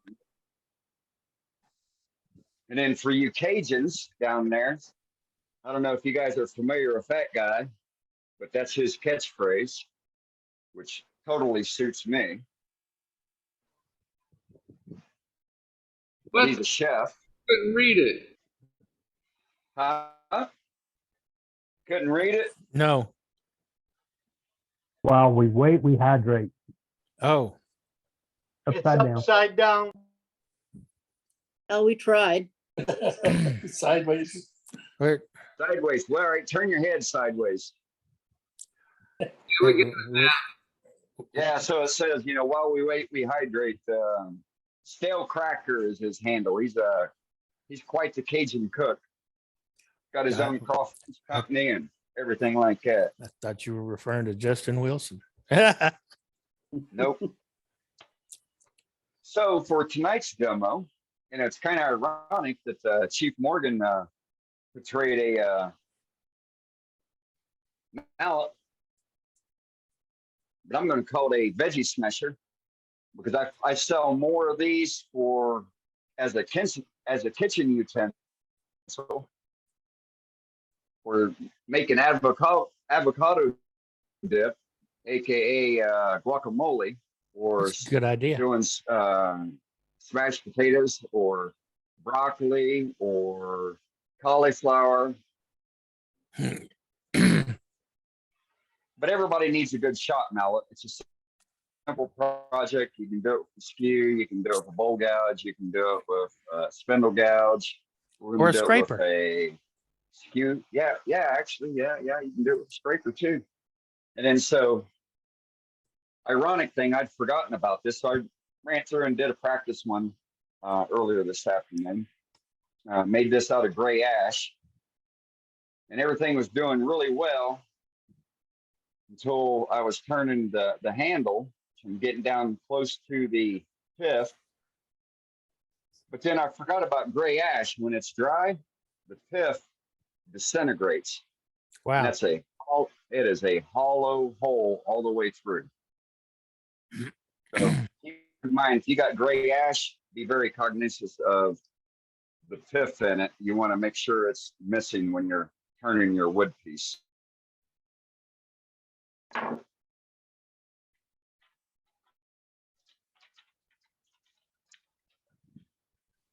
right, so I have a little paper on dimensions. Is this upside down or Sideways. Sideways, but that's all right.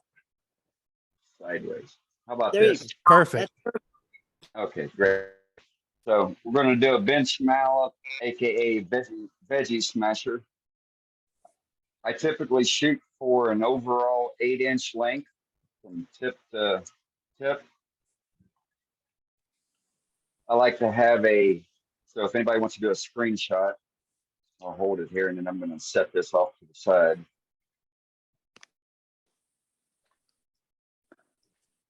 Everybody got the screenshot? Yep. Okay.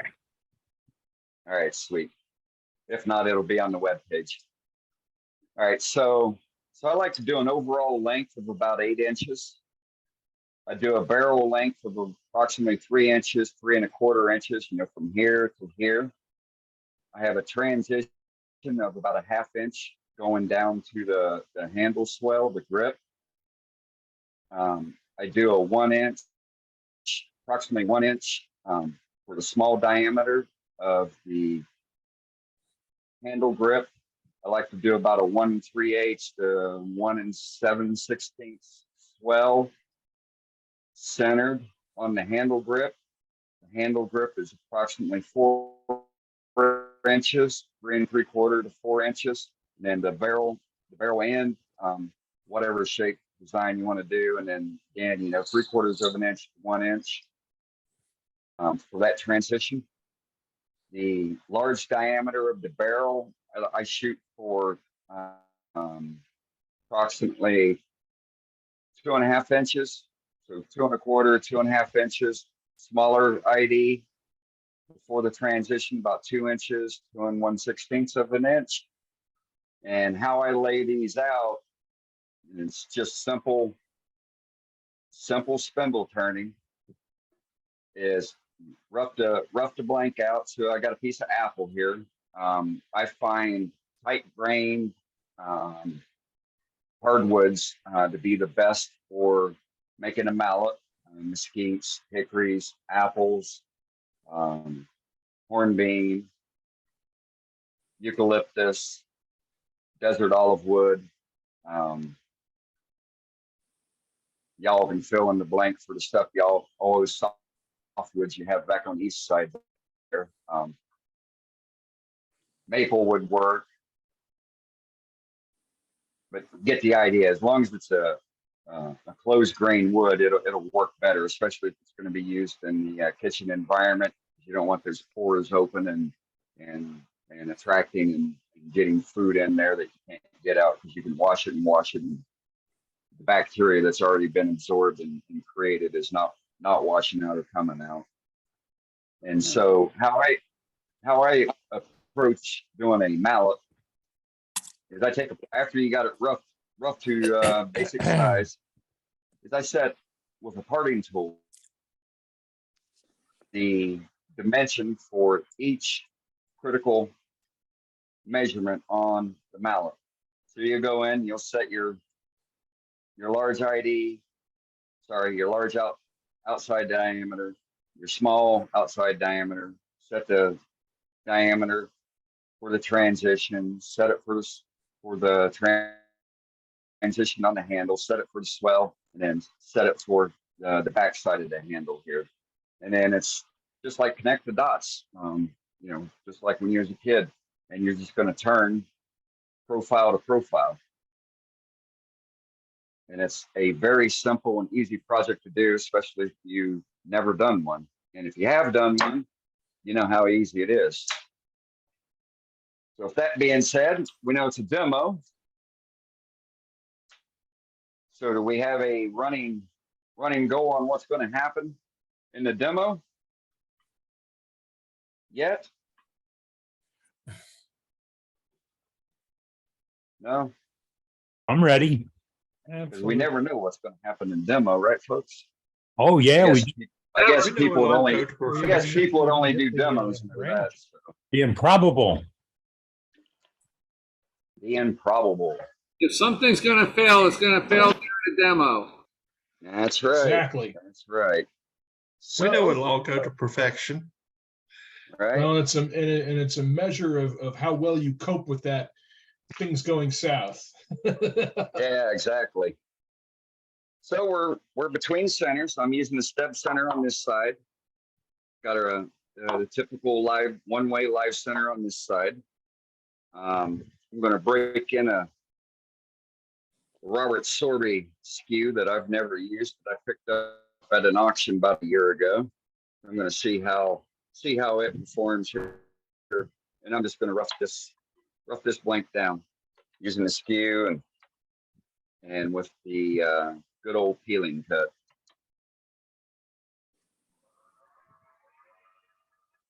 So I'm going to turn. Speed is my friend. You can see the little bits that are hanging up from this piece of apple. So we're going to take them down first.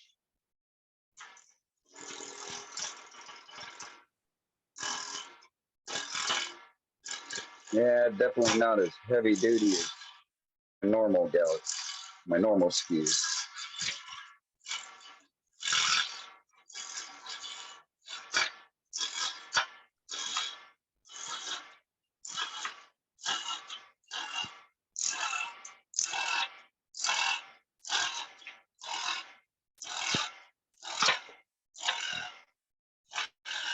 When you got bits on there, it's always a good idea to have your face shield on, because inevitably you're going to get part and little bits that are going to be coming back at you.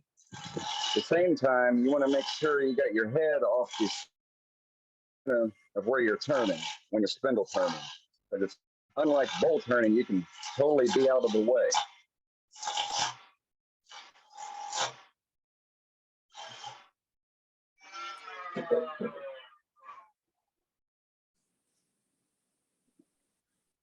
Move my rest up. So that whole action is tool handle is down, coming in, finding the bevel, and then raising the tool handle. That's the whole cutting action on a peeling cut.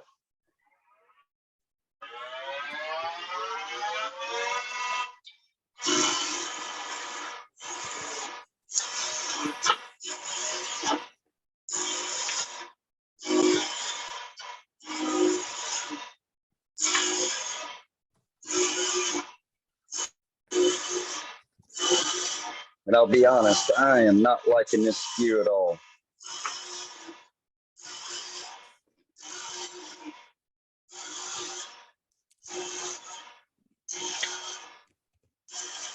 It also doesn't have my typical grinds.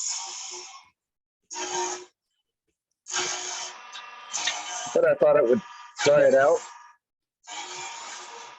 You need a 1 1/8 inch, Dane. Do what, Billy? I said you need a 1 1/8 inch.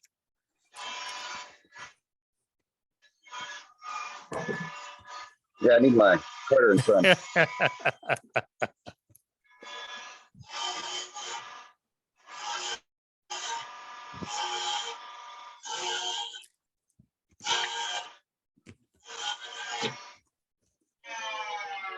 But see what a lot of new turners do, they get tools and they immediately go to YouTube because they've seen somebody that's preaching the praises of whatever grind it is. And they, instead of trying the tool out to see how it cuts and how it works for them, they immediately go to grinding it to some grind that they've never done before.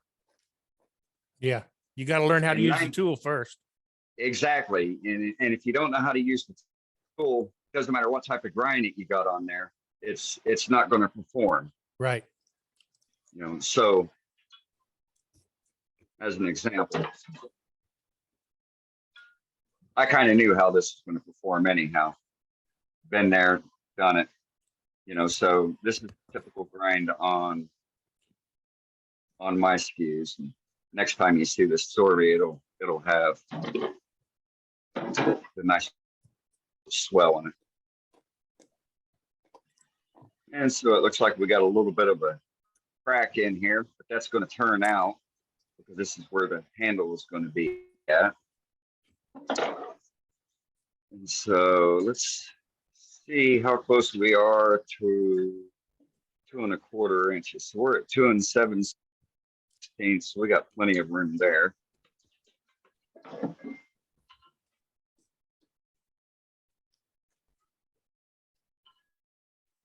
And just for grins, I just want to see if I can do a nice planing cut.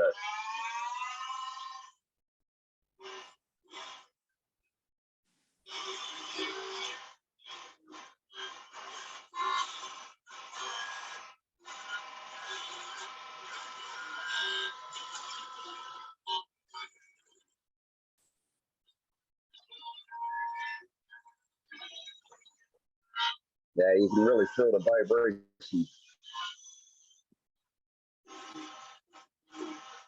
It's vibrating. That just means you got to take a lighter cut. Because the name of the game is cut as slow as possible when you're doing your final finished cut.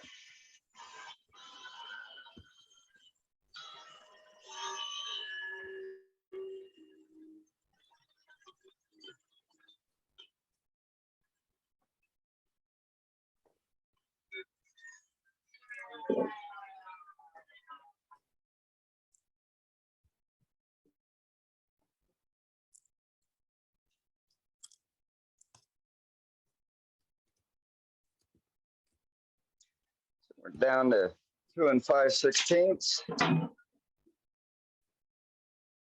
So that's enough for us to lay out our dimensions.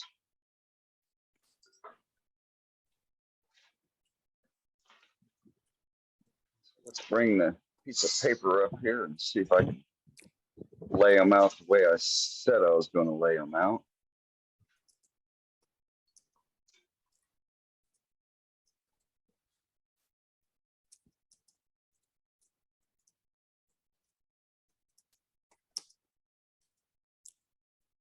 Eight. So there's our barrel. It's going to be 2½.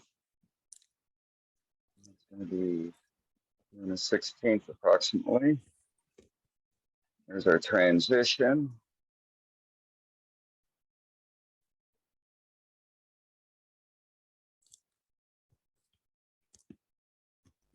And here's our handle.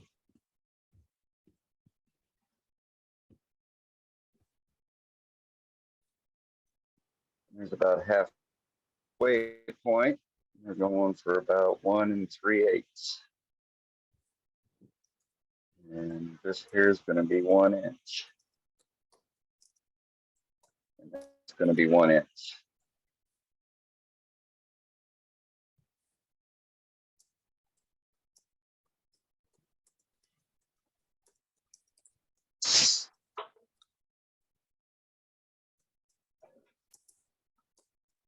And so I've got a couple calipers I've already measured. Let's see.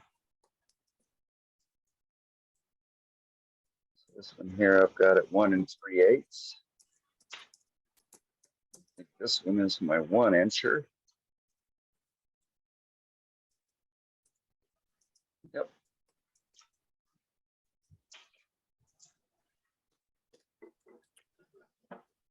And we'll take a parting tool.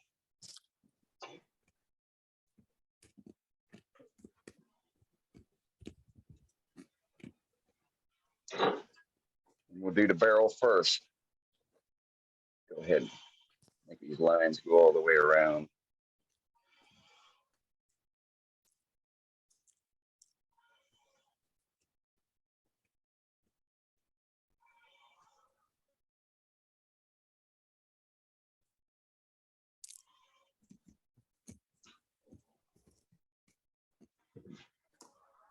So we'll cut the barrel first. We'll go to about 2 inches. We're going to cut on the inside where the 1/2 inch transition is.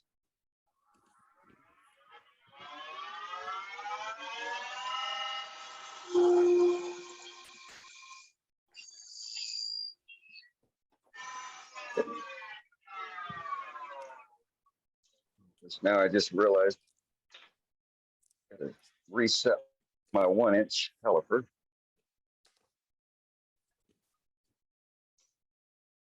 I only have 2.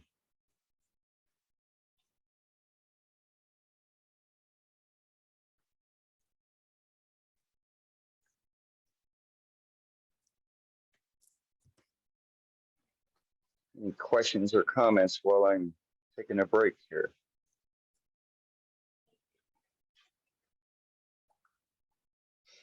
So you got that. Don't happen often to get it right the first time. At least not with me. You got a good eye today. Yes, I think I just got lucky.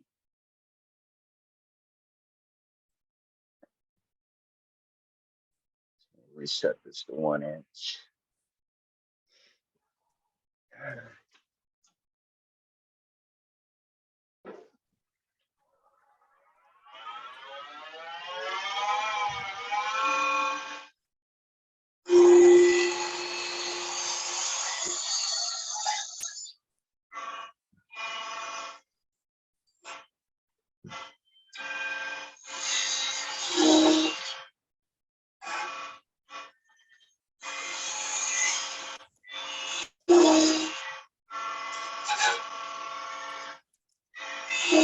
See, now I'm being conscious about it.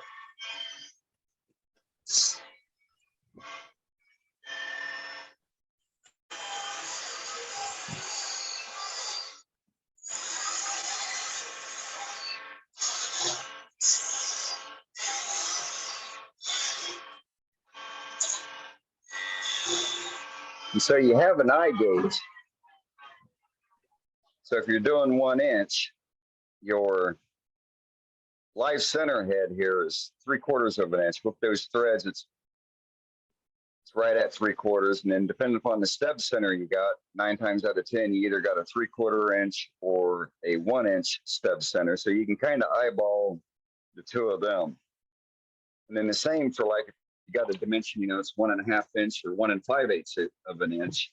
The live center barrel is approximately between 1.5 and 1 5/8 of an inch. So you can eyeball those 3 dimensions when you're doing spindle work and setting stuff. So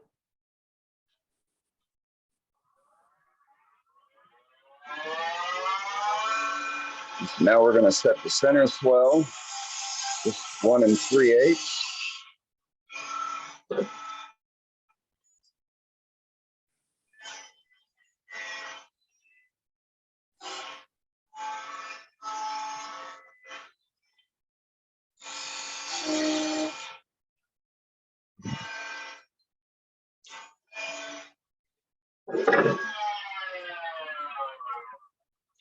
And we're done with the parting tool.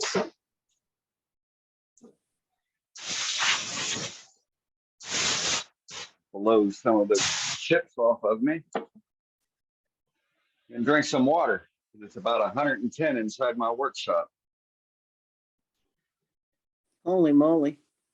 Where are you? This isn't your lathe that you usually work on. No, this is my lathe that I always work on. Oh, the headstock doesn't look like a Powermatic from where Well, we're. no, because it's a 90th anniversary edition. It's black. It's always been black. No, it looks blue in the camera, almost like a Bickmark lathe. Huh. Oh, you know what? You're picking up my blue tape that I have over my indexing. Yeah, that's probably it. So I keep all the holes covered. That way dust and stuff isn't falling down inside the spindle. Oh, that's a good idea. I'll have to do that to mine. Yeah, I do too. I should have thought of that myself, Scott.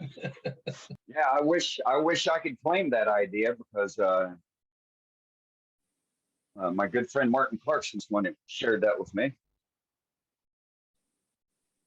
All right, so now we've got all our critical dimensions. We got our barrel.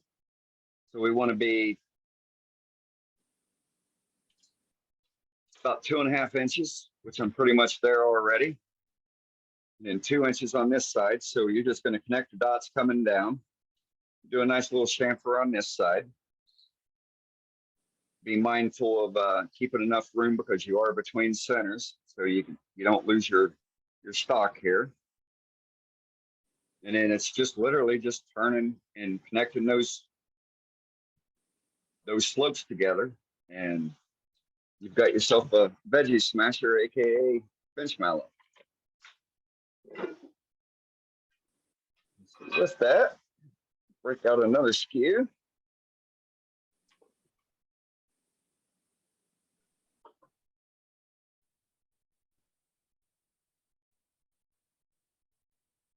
Test everything, make sure it's right and tight. Nothing's in the way.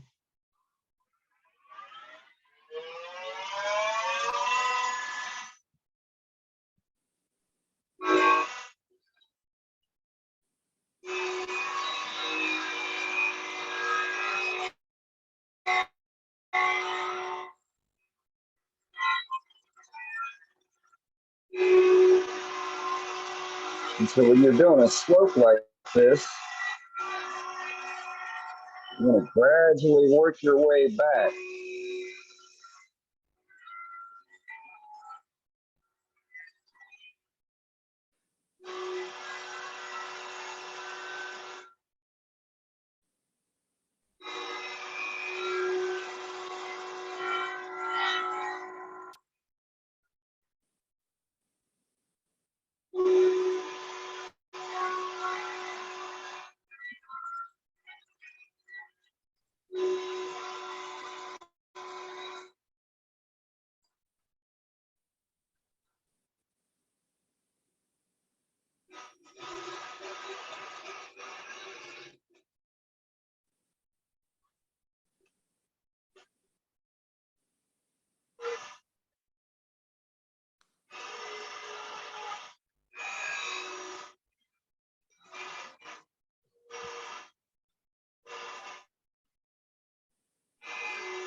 Turn that outside profile.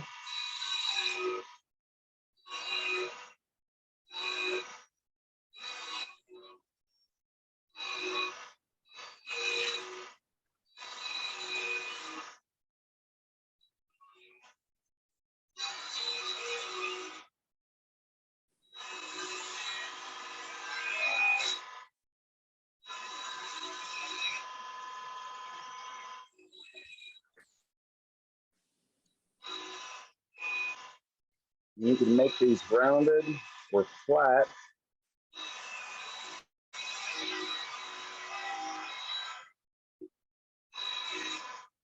That way they stand up.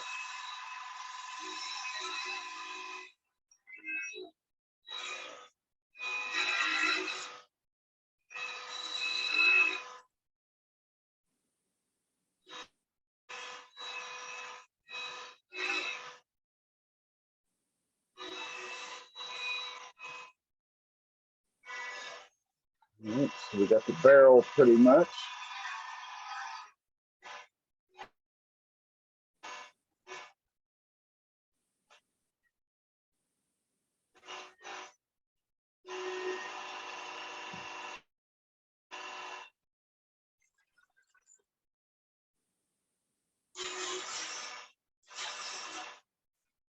We'll do the transition.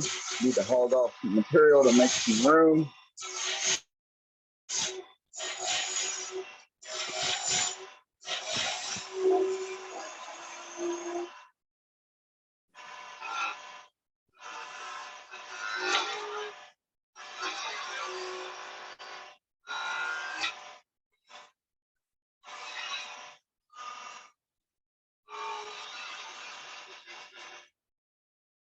All finding the bevel, tool handle was low.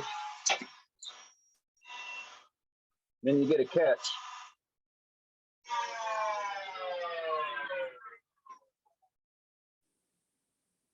Ouch. The tool handle low, find the bevel. Make sure the tool is pulled all the way back.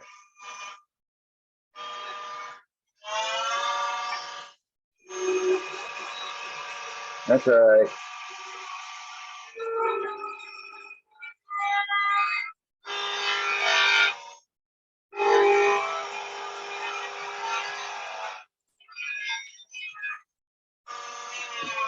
You just make it smaller.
All right, so got the barrel done.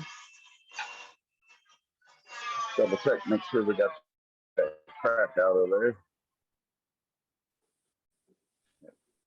So it's gone.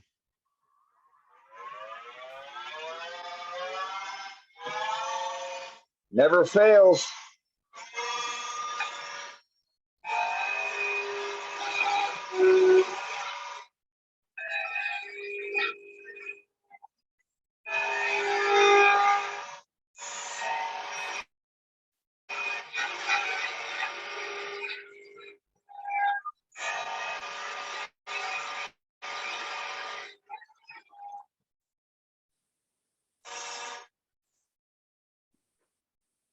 Go ahead and hold some of this material off.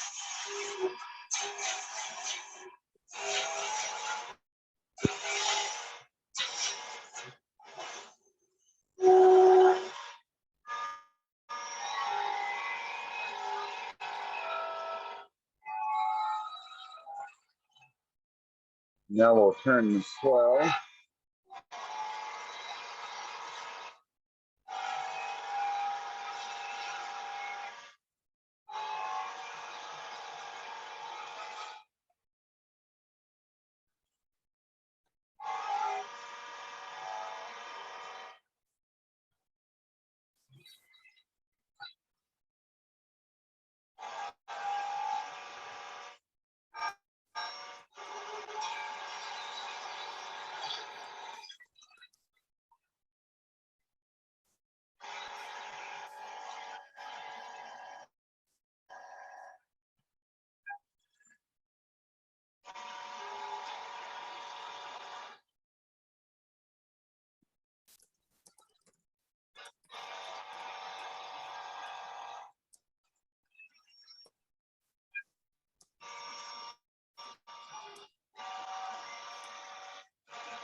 And so one of the beauties of turning between centers, you like turning a particular way with your hands, whether you're right or left-handed, all you got to do is spin it around.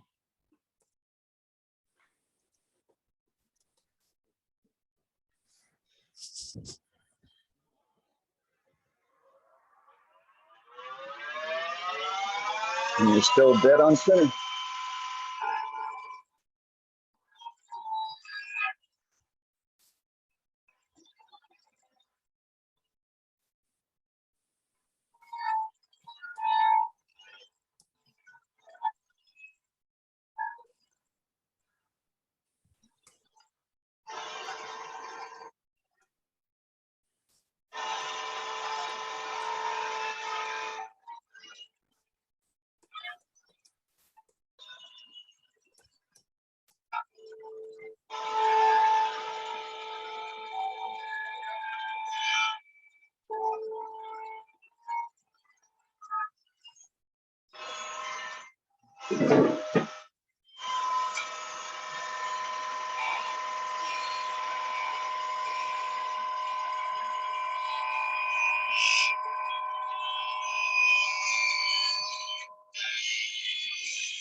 Feels good in the hand.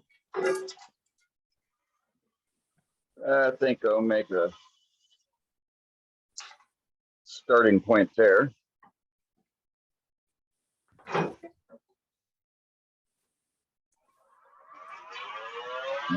turn the end cap too.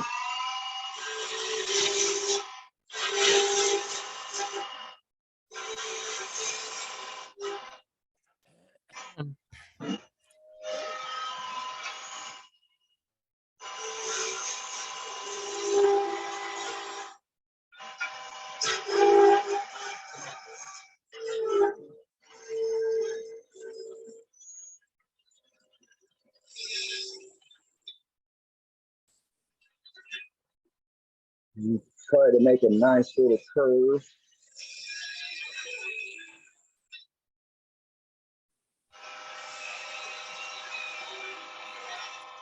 Down here to the handle.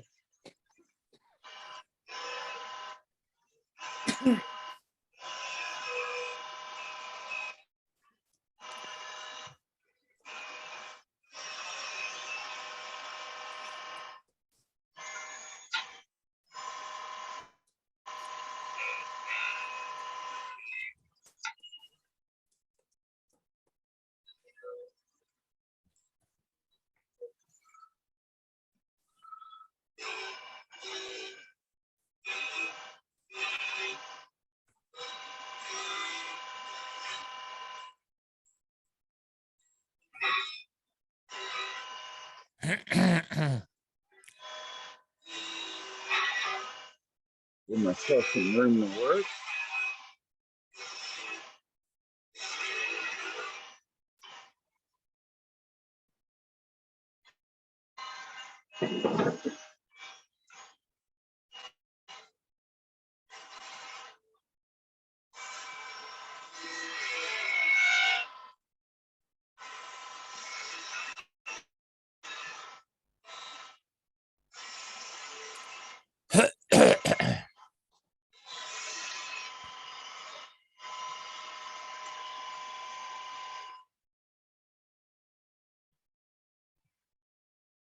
Like that curve.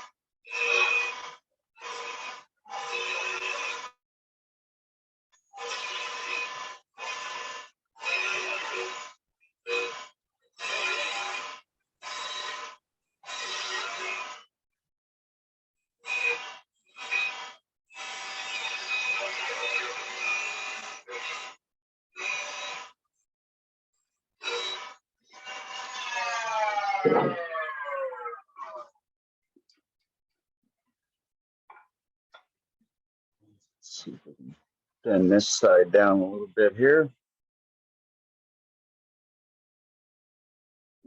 Make it to where it'll stand up.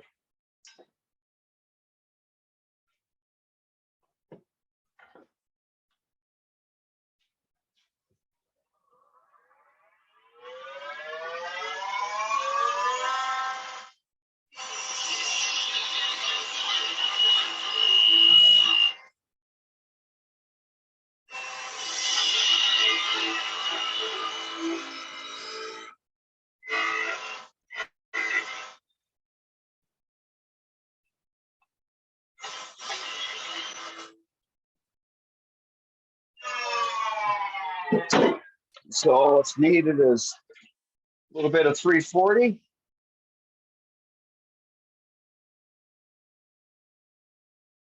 I use a bench chisel to part my stuff off. I don't take the chances with it flying off when I'm between the centers.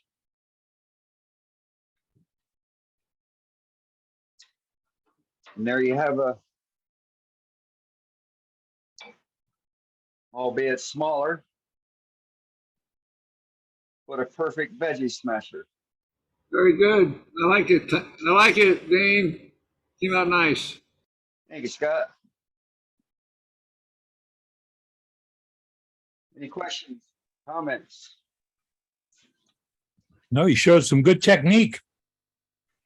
Well, that's the first time I've had a catch like that. At least I didn't blow it off the lathe, you know?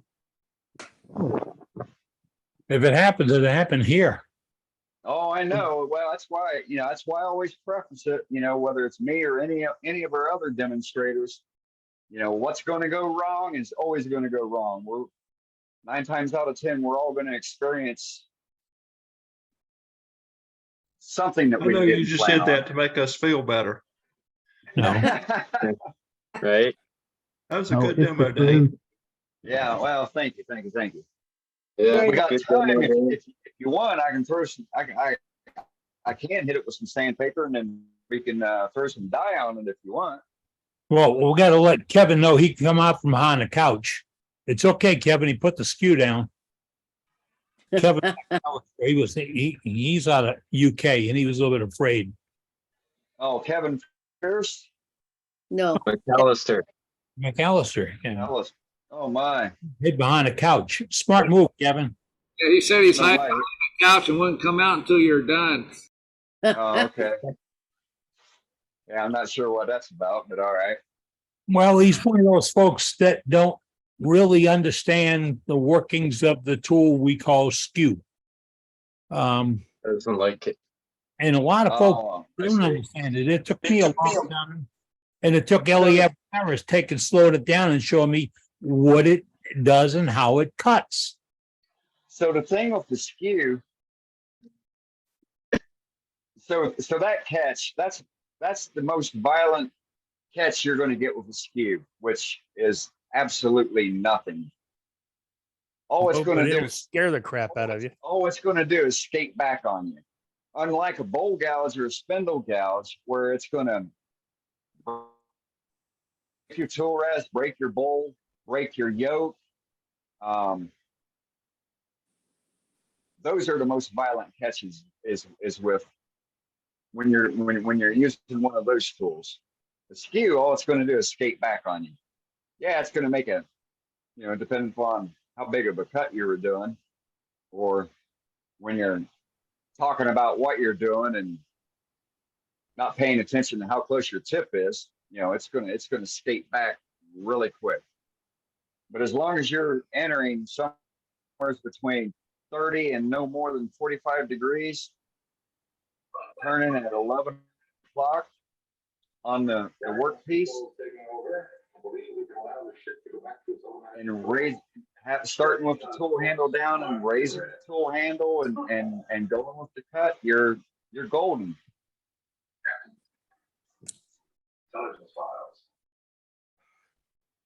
I've always said if you're afraid, if you're don't understand how a tool cuts, slow that machine down and watch the slicing.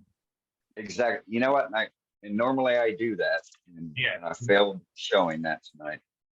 You have to understand how it actually cuts. And I always go back to the old pocket knife rule. If you can do it with your pocket knife on a stick, you can do it with the tool. Alan Lacer's going to be doing a demonstration at SWAT. He's very talented with that tool. Yes, he is. And can take a lot of mystery out of it quickly. Don't go watch what he turns. Watch how he turns. That's the important part. It's like watching the cook turn. You don't go watch the cook turn 30 things in an hour. I mean, he can. He's like a machine. But just don't watch the product and think, oh, I can turn a box stopper like that or pepper shaker or whatever. No, watch his arm and hand movements. Watch the presentation of the tool and how that blade cuts. Also watch the rotation of the handle through the cut, because that'll tell you what the tool is really doing. Yeah. And if you pay attention to that, then you'll understand exactly what that blade is doing to that piece of wood or whatever you're cutting. I've had people in for lessons. But you know what? But I'll always be looking on the horizon. Yeah. When you're cutting. Yeah, not at what the tool is cutting up above. Right. Above, up on the horizon. Your tool's cutting here. You need to be watching that shadow up on top.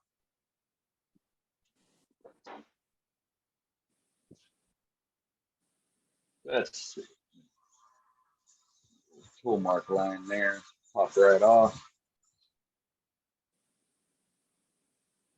This is when I get up my wire and my burning my exotics and start burning some marks on it and putting some ridges and some bumps and some marks. You know, this is when I start playing with my embellishing tools. You know, here it is, perfect format right in front of you. It's going to be used for whacking on things. Right. Decorated. Yeah, why not? You know, you use it and you get to see it. So remember, if you beat it up, you can put it back on and chew it back up again. Right.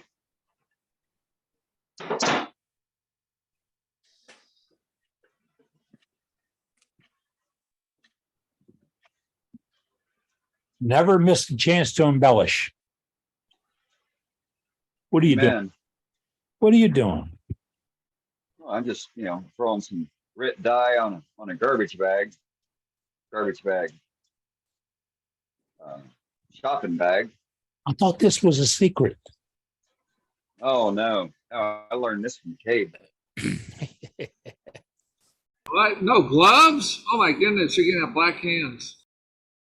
Uh-oh. Can't tell. Oh no. Can't tell Cade anything. He spreads it around. But it's actually blue. Royal blue.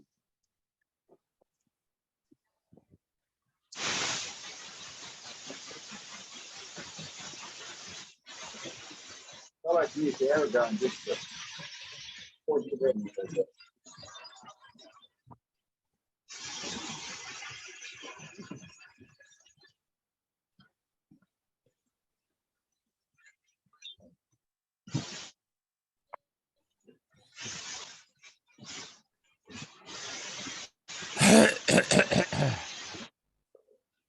All right, let's see. Let's stay with the blue. If we took that same garbage bag and put some red dye on it. Oh, okay. Yeah, we can do that too. The fun you can have playing with your embellishments. That's right.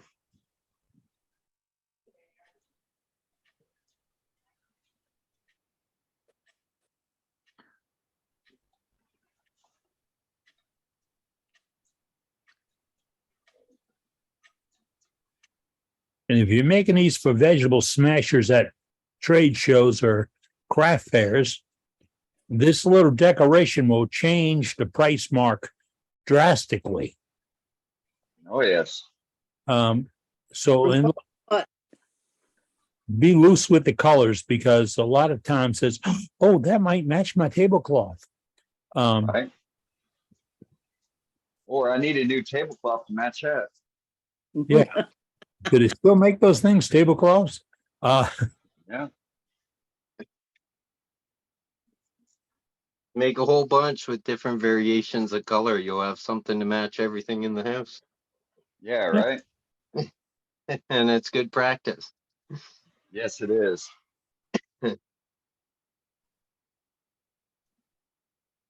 Oh, use it. And if you go for a walk, it'll match your outfit.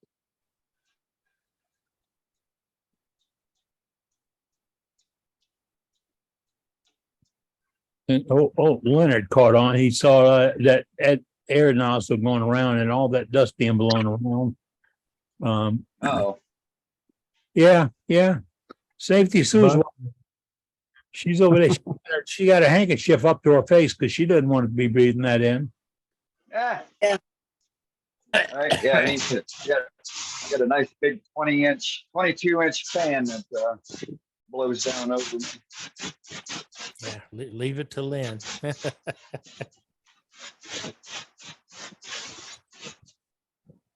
that's definitely looking like a mess. Let's see what some purple can do to it. Oh no, I like my purple. You know what Mama told you? You can't make a mistake until you try. That's right. We had listened to our mamas. Well, it's funny, you know, you can make stuff and you can just be totally unhappy with it. There's always going to be somebody out there that likes it. Yep. I think it work. I'd put it on the corner of my desk and see how long it'd take for somebody to pick it up and walk away with it.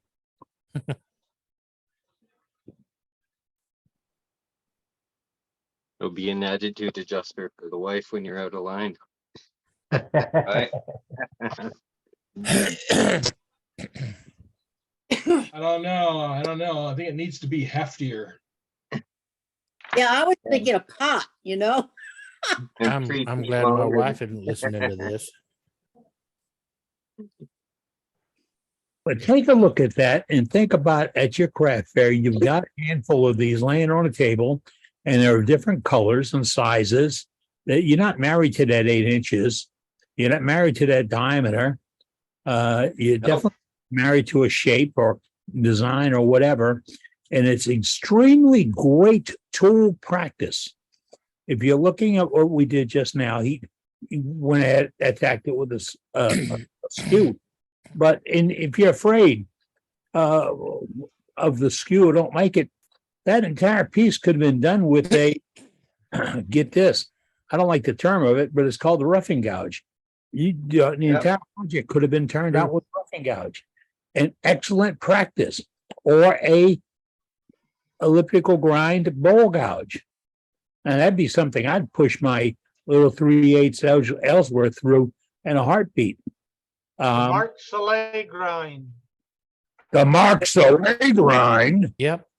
That's almost cheating. Come on.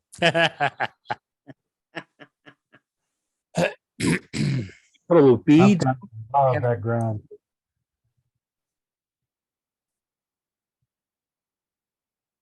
When we see little demos like this, I think about experience or technique practice. There's not a lot of material in it. You can do something, you can experiment with it and practice it. And then say you're heading to a Labor Day get together and or a luncheon, whatever. You get a salad, bring it along with it, leave it behind. Give it to your host. Yep. Amen.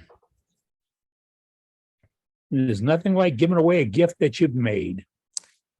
So, Dane, I have a question. What are you going to finish that with for smashing veggies? CA, Parfix 3408. Really? Okay. Yes. Because it essentially it turns, it goes in and it turns to plastic. Got it.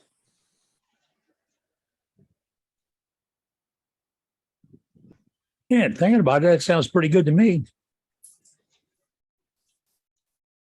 Now, would you use 3408 if you were using it as a bench mallet? Yes. Okay. Yeah, so raw wood, I would do old linseed oil on it, let that dry.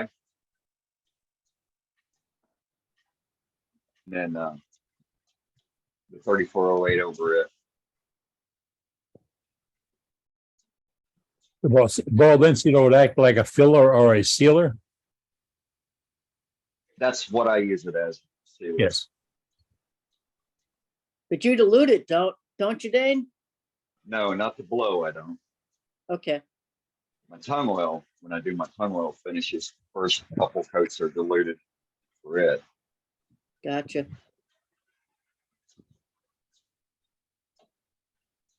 All right. Leave a little bit of wood in there.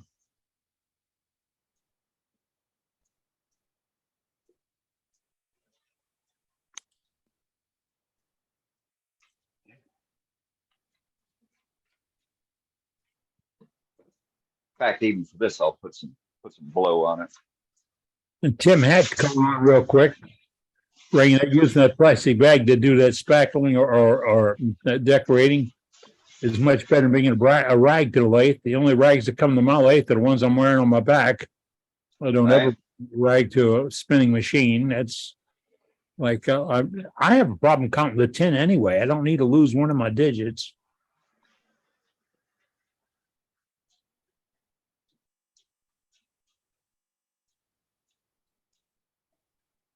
Hey, David, can you hear me? Yeah, I hear you.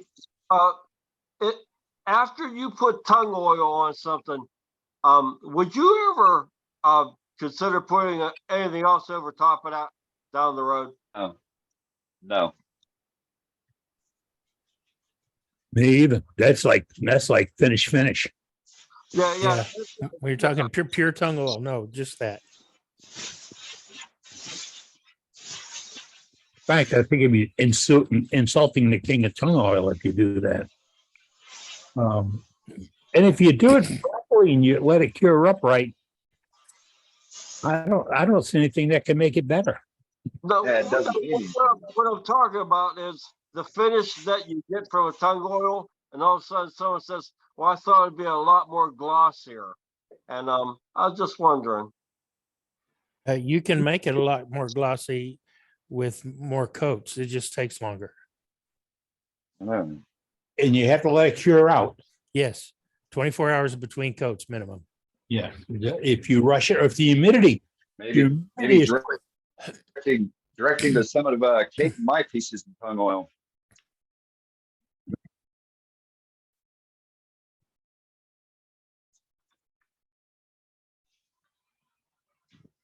I've also found that when you're using a product like tongue oil and you're all finished up with it, you let it cure a couple of days. Then when you buff it, make sure what you're buffing it out with is pure cotton. And Yes. not a poly, not a blend, not a weave. It must be as pure, as cheap, dinky cotton as you can get, because you want to have absolutely no abrasiveness to it. It's got to be very low on that abrasive scale. And it takes so long to buff it when you're doing that people get anxious and want to improve what you're buffing it with. Don't go to a heavier wheel or stronger wheel or whatever. No, remember, you're damaging the finish when you're buffing it. You're impacting the finish. Pardon me. All right, so there it is. That is all right. That's pretty much. Very nice. So that's just with linseed oil. Once that dries, put the 3408 on it, and you want to buff it up. It'll be shiny as a diamond in a what. Will that match your tablecloth, Sue? Will that? No, but that's okay. I can put on a purple tablecloth. It'd be perfect. But for those that didn't catch it, that's Rich Dye.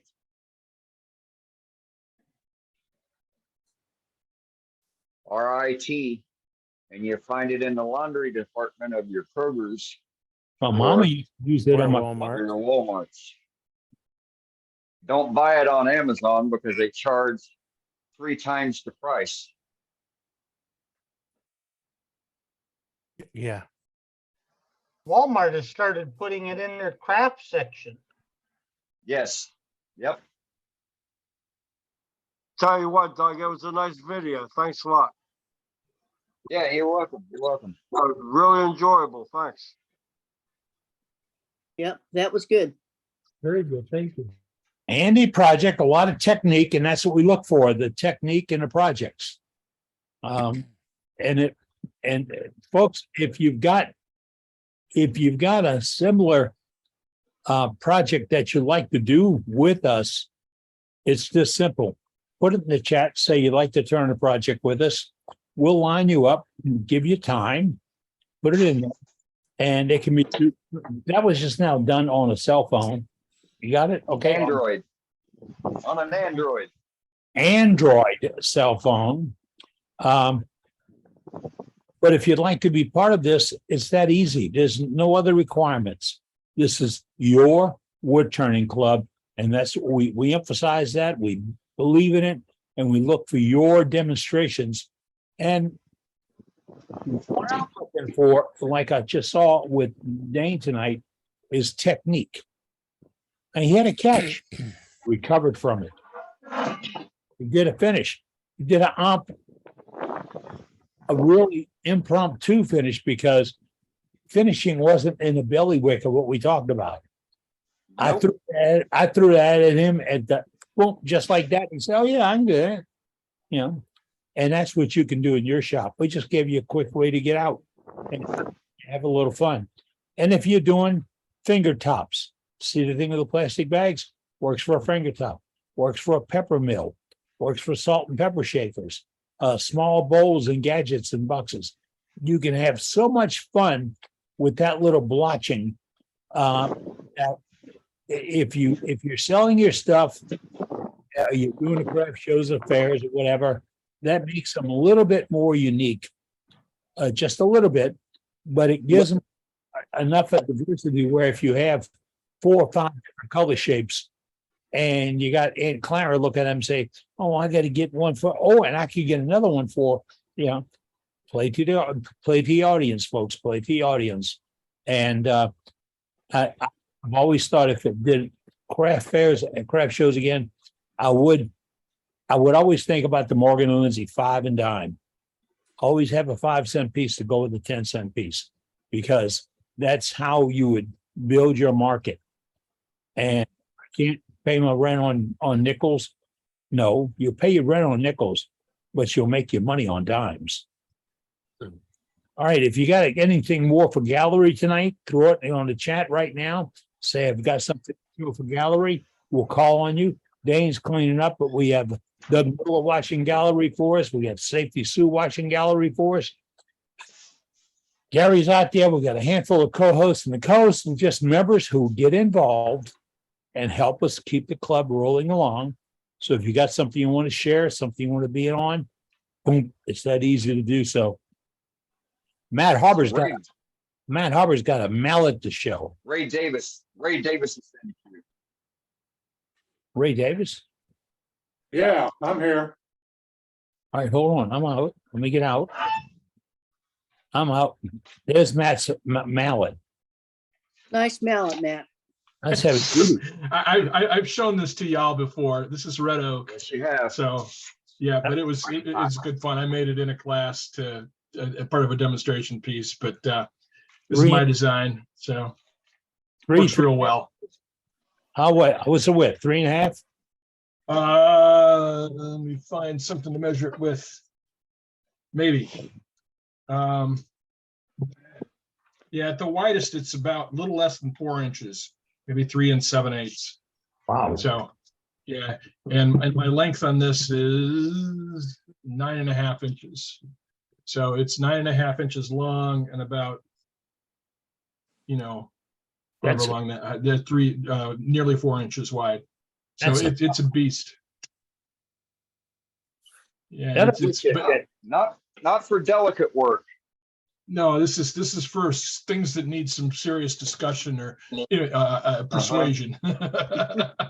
Attitude adjuster. Yep, I got another one that I made years ago that's out of ash. Ash is a really great wood for these mallets too. And it's only a little bit smaller than this. And it's about the same sort of dimensions. I've got a straight handle instead of having the knob in it. And I didn't leave this bulbous bit on the end. But it's about the same, roughly the same dimensions, maybe a slightly smaller. So and I've used that one for years too. So good times. Thank you, Matt. Yep, my pleasure. We heard whose name came, Ray Davis's name came up. I see him there. Yeah, there we are. There Yeah, we I've are. got- Hey, hey. Been a while, but I finally got another bowl done. Oh man. Oh, goodness. And yeah, not very complicated. It's just maple and walnut. And see if I can show this. Oh, my goodness. Kind of stole your lathe from the from these. Okay. You're quite welcome. We'll give it to you. You don't have to steal it. It's quite welcome. Yeah, I thought, well, it's kind of plain, so I decided to embellish the inside a little bit. Right. Well, Oh, that that's bottom's cool. pretty. That's pretty. That's real pretty. I like that.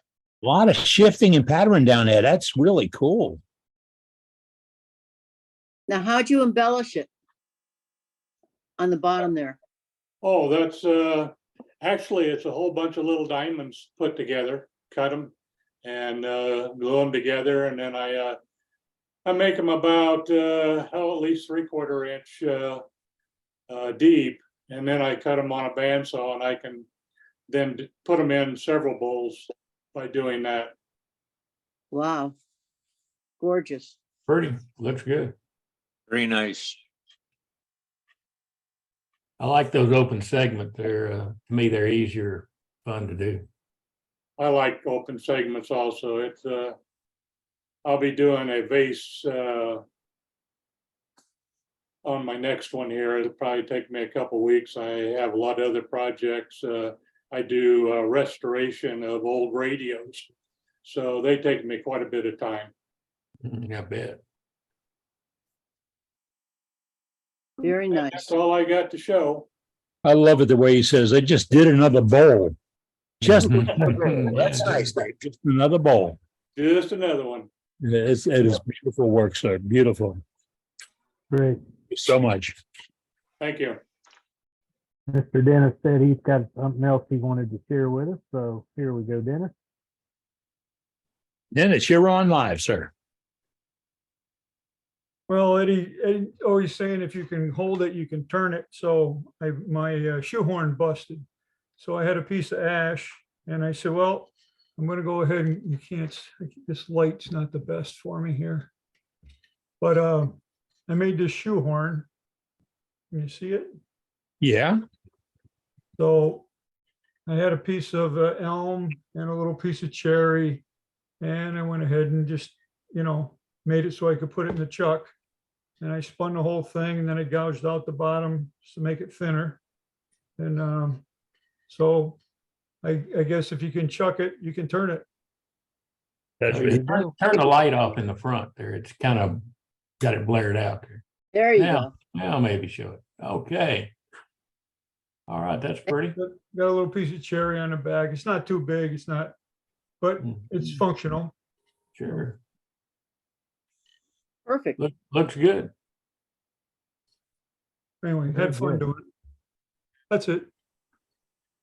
All right. How about Did Mr. Kevin Birdhouse? did Kevin Oh, go ahead. McAllister have something to show or not? Yeah, Kevin's got something to show. Can I just jump back in, Dennis, and say that the shoe arm you've done there, I really like that. And I often think that if somebody can come up with a design where we're not having to add metal work to it, it not only makes the item a lot cheaper to make and to sell, but it stops us being, I always say, kind of metal men to everybody else.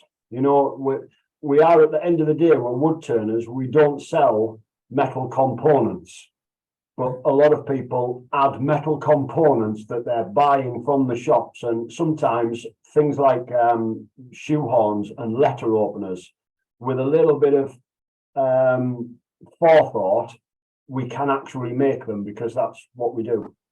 And I really like that design. It looked really nice. Good idea. Well done.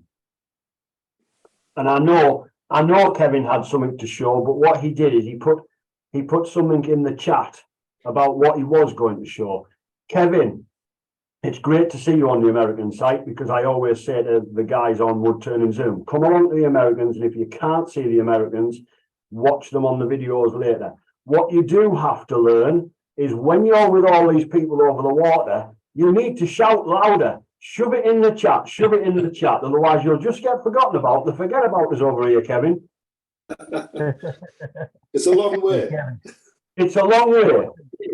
Show it to us. We'll remind them. I've posted a couple of things, well, a few things on the website, on the Facebook site, and had quite a lot of comments and questions about them. So I thought I better make a point of turning up or staying up and turning up. But the sort of things that I like to get up to involve, that's the lights catching it, isn't it? Turning, and I think somebody mentioned it, embellishing things. So this Pull it one back towards you. That's Sorry? good. Now we can see it better. Yeah, you have to keep it in front of you because your background rock blocks it out. Yeah, so this is actually t-shirt material that's been hardened and added as a texture. Really? And That's pretty then How did you do airbrushed that? and coloured. We need a Sorry? demo. How did you do that one? With a bit of practice. Yeah. But yes, it is literally just hardening t-shirt material into a recess and then colouring it. Pretty. That turned out great. And it's just the daft things that I get up to. That's another one, but again, adding a sea urchin into the middle of it. Absolutely incredible. Real pretty. Oh, that's gorgeous. Beautiful. So what are the leaves? That's awesome. So the leaves are again using a hardening material and paper pulp. And how do you do the hardening? It's with a product called PowerTex. There's another one. I think PowerTex is an American product actually. PowerTex is available over in the US. Kevin, Yeah. Would know somebody? I'm not hearing that very well. Would somebody throw that in the chat so I can see it? Those are great pieces, Kevin. Thank you. So Kevin, are those real leaves, or is that cloth that you hardened as leaves? No, it's paper pulp that's been hardened, molded, and then attached to the piece itself. So you have a mold. What we call paper mache. Okay. Right. Yes, possibly. Yeah, it is literally a powder that you mix with the PowerTex and form into a clay, which you then mold. Take them out of the mold and shape them to fit the piece that you're doing. It's neat. And It's the other neat thing that I technique. like messing about with is colour. And that's coloured off. It's an offset ball. That the lights catching it. Sorry. Well, your screen background saver type thing is Messing it about. Yeah. That looks like something we've seen from Ad Harbor before. There. Is that better? Yeah. Oh yeah, that's better. Or Doug Miller or Birdhouse Bob. Birdhouse Bob. I was trying to think about Bob's name there. Yeah, that's pretty. Very nice. You forgot my name. I'm crushed. I want to know how you hardened the I'll t-shirt put that one up material. again. I'll put that one up again now that the background's off. Yeah. Yeah. Hey, Bob, we put that in the chat. It's that PowerTech stuff. Oh, you think that's how he hardened the Yeah, that's t-shirt? what he said he was. That's what he said he was using. That's it. That's the stuff. We have to see Wow. on that. Hello, we see more on that. You've put some stuff on the website, Kevin, onto the Worldwide Woodturners Facebook page, haven't you? And also, yeah. I'm only jumping in because I've seen Kevin's work, and we can't. Well, I've always called him Mr. T-shirt because he hasn't got any T-shirts left. He slices them into little bits of ribbon, and some of the creations that he manages to create, adding it to bowls, adding it to goblets, the textures that he creates, and the item when it's finished is really mind-blowing. And as you've seen there with the leaves and things, there's an awful lot that you can do, not just cut your T-shirts up, but there is a lot with the papier mâches that you can add and the different stencils that you can get hold of. PowerText is in the chat, but I believe we buy it from you guys. I don't think we manufacture it over here, so it's quite expensive over here, and I think that you lot will have access. And I am sure that you might be able to persuade Kevin to stay up till 2 o'clock in the morning again at some point in time, Dane, and he might even show us a little bit of it. Good. I'd like to see it. Sounds good. We'd love to see it, Kevin. Sorry, Kevin. Yeah, thanks for that. Yeah. Yeah, your pieces on the site, I took a look at them earlier. They're wonderful. Very nice. What site are they on? On our wood turning Worldwide Wood Turning Facebook page.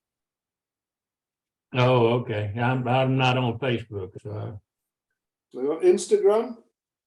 no. Come on, Bob. Well, that's going to be a bit of a problem then. It's not, Kevin, because they've got what's called a webmaster, and he is fabulous. And I know that if you shot him some pictures over, he will put it on the website. That'd be great, sure. So I'm sure they'll do that.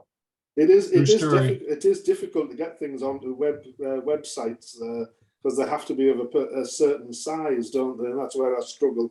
I struggle with our website. No, it doesn't matter. All the Not our website. Not on Worldwide Woodturners website. I think they take up probably about 40% of the internet space. There's not actually a lot of space left for the rest of the world to have any part of website. Eddie can always say that they have the best website because they own 60% of the web space in the world. The information that goes on there is never ending. I'll send some madness over. Yeah, Sounds wonderful. great. That's fantastic. Thank you. Gotta love having unlimited storage on the web host, man. Haven't you just? Only have the best. That's the rule. Thank you, Dennis. Kevin. Really. No problem. Nice to see you, I'll tell you. Yeah. Yeah, thanks for not giving up. I was afraid you were going to give up. No. Okay. No, I'll just sleep in the morning. There you go. There you go. Tell him I said thank you for this for 2 years. Martin, my wife really appreciates you chatting with us tonight, Martin. Voice. What is this going, Martin? There is so many. How's everybody doing tonight? Oh, what's There you are. Good, Bob. Good to What's see his a storage box. What's Out of glued up, different types of glued up wood. And Great. it can What kind of also wood? double as a birdhouse hanging on the side. Where's that hole at? And this is the lid. Texture of the lid on the inside and out. Nice. Right. And then put the bead in the center of the handle. Yeah. Looks nice. That go into Thank you. SWAT or where is it? It's about 7 or 8 inches tall, 7 or 8 inches tall. And about 5 or 6 inches wide. But You taking that to SWAT with you or? well, I can't go to SWAT. Oh, okay. But But we it do looks a pretty. club I'm a member of. We do them for the University of North Carolina Hospital for the kids there. So Nice. we turn Very them in nice. there. That's Good great. deal. Thank Looks you. beautiful. That's it for me. All That right. was pretty, Bob. How about Bob Clark? His name, and he only brings one item. Oh, how about that? Hello. Hey there. Hey, I don't have anything big fancy to show today. I just have an experience that my grandson is out of school for the summer. And until a couple of weeks ago, he was sick. He had COVID. Now he's fine. But he calls me up and he said, Grandpa, can you do some woodworking with me? So, damn straight, you know, but I didn't say damn to him. But anyway, he came over this morning, Rex, I went and got him. And he's 12 years old. And something simple for him to make. I haven't made a pen in years. I have some pen kits that somebody gave me. And so I had him make, his mother got a birthday coming up next month. So he went ahead and turned a couple of pens out of diamond wood. And it was just a lot of fun. And I had him over here, and all of a sudden it's like, damn, it's time for him to go home already. I was just having so much fun. I'm used to banging around the shop by myself. And you know, when your 12-year-old grandson wants to spend time with grandpa, that's like really cool. So Yes, sir. I thought I'd share the experience. That's the best time. Yeah. So anyway, that's all I have. That's beautiful. You did great. Ruby, you have something to share with us? What? Yeah. Martin brought it to mind. This was a letter opener that I made some time ago. And it's made from a hard maple. Very easy project to do. But I'll tell you, compared to all the metal ones that I've owned over time, this one works the best of all. So there's a nice easy project that someone could throw together. Absolutely. Very good. Seems like I saw a letter opener there was a featured article in one of the wood turning magazines many years ago. But yeah, no reason why you couldn't do your own letter opener. That should be an easy one. Well, I've had it for probably 5 years and haven't had to sharpen it at all. If you ever run into a vampire, that's perfect. Yeah, it'll work perfect. My husband gets scared when I walk around with it. Oh, man. That's excellent. That's great. Thank you. Yep. Well, now I can't find him. Joaquin, start talking. Joaquin. Yes, sir. Yeah. Baby. There you are. I got you. All right. Hey, Joaquin. Okay. I see what's wrong. Okay. Hello, Joaquin. All right. I was going to share some access pieces I've done for some pieces for the bottom of the bow. I make these 6-point stars. This is a mesquite and a maple. And this one here that happens to be Purple Heart. And then I take and enclose them and board them. Like so. Wow. And then this one was one whole piece. It was 1 inch thick and I sliced it up and I put plywood backing on to give them strength for what I was going to do.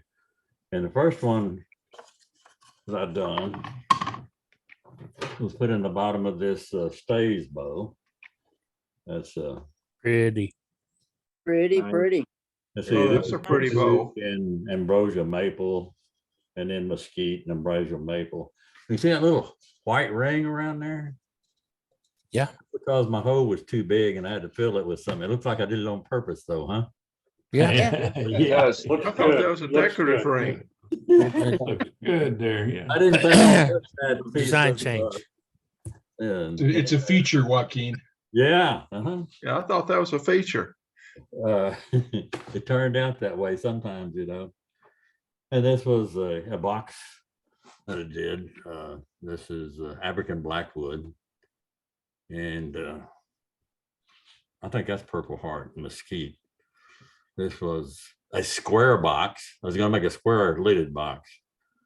And when I started cutting this lid, I had square corners, you know, and just tore the heck out of them. So I put it on the table saw and made it an octagon. Cool. Well, it turned out pretty.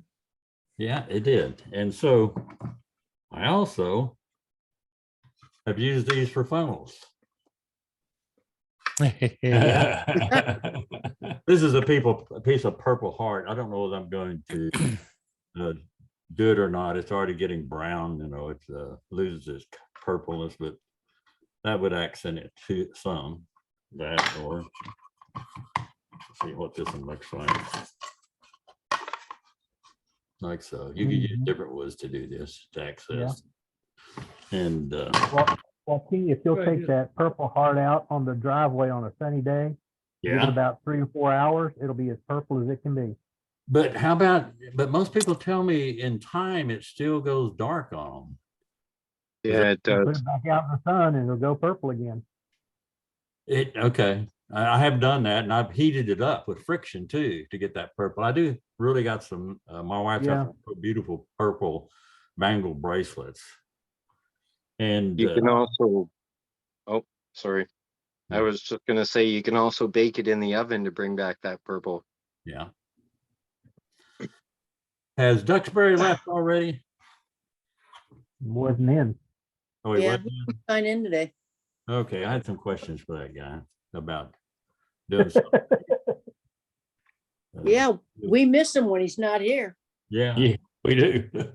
Yeah, I'll have more questions next week. He's made a monster out of me on this. Oh, can't imagine. That affect a lot of us. Yeah, really. All right. Well, That's thank what I you. got. You bet. Howard King, what you got for us tonight? Hey, Hey, hey, Howard. can you hear me now?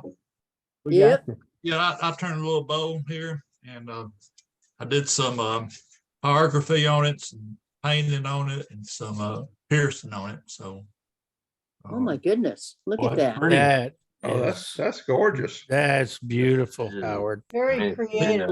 Gorgeous. And where do you Piece get all of these red designs, repair. Howard?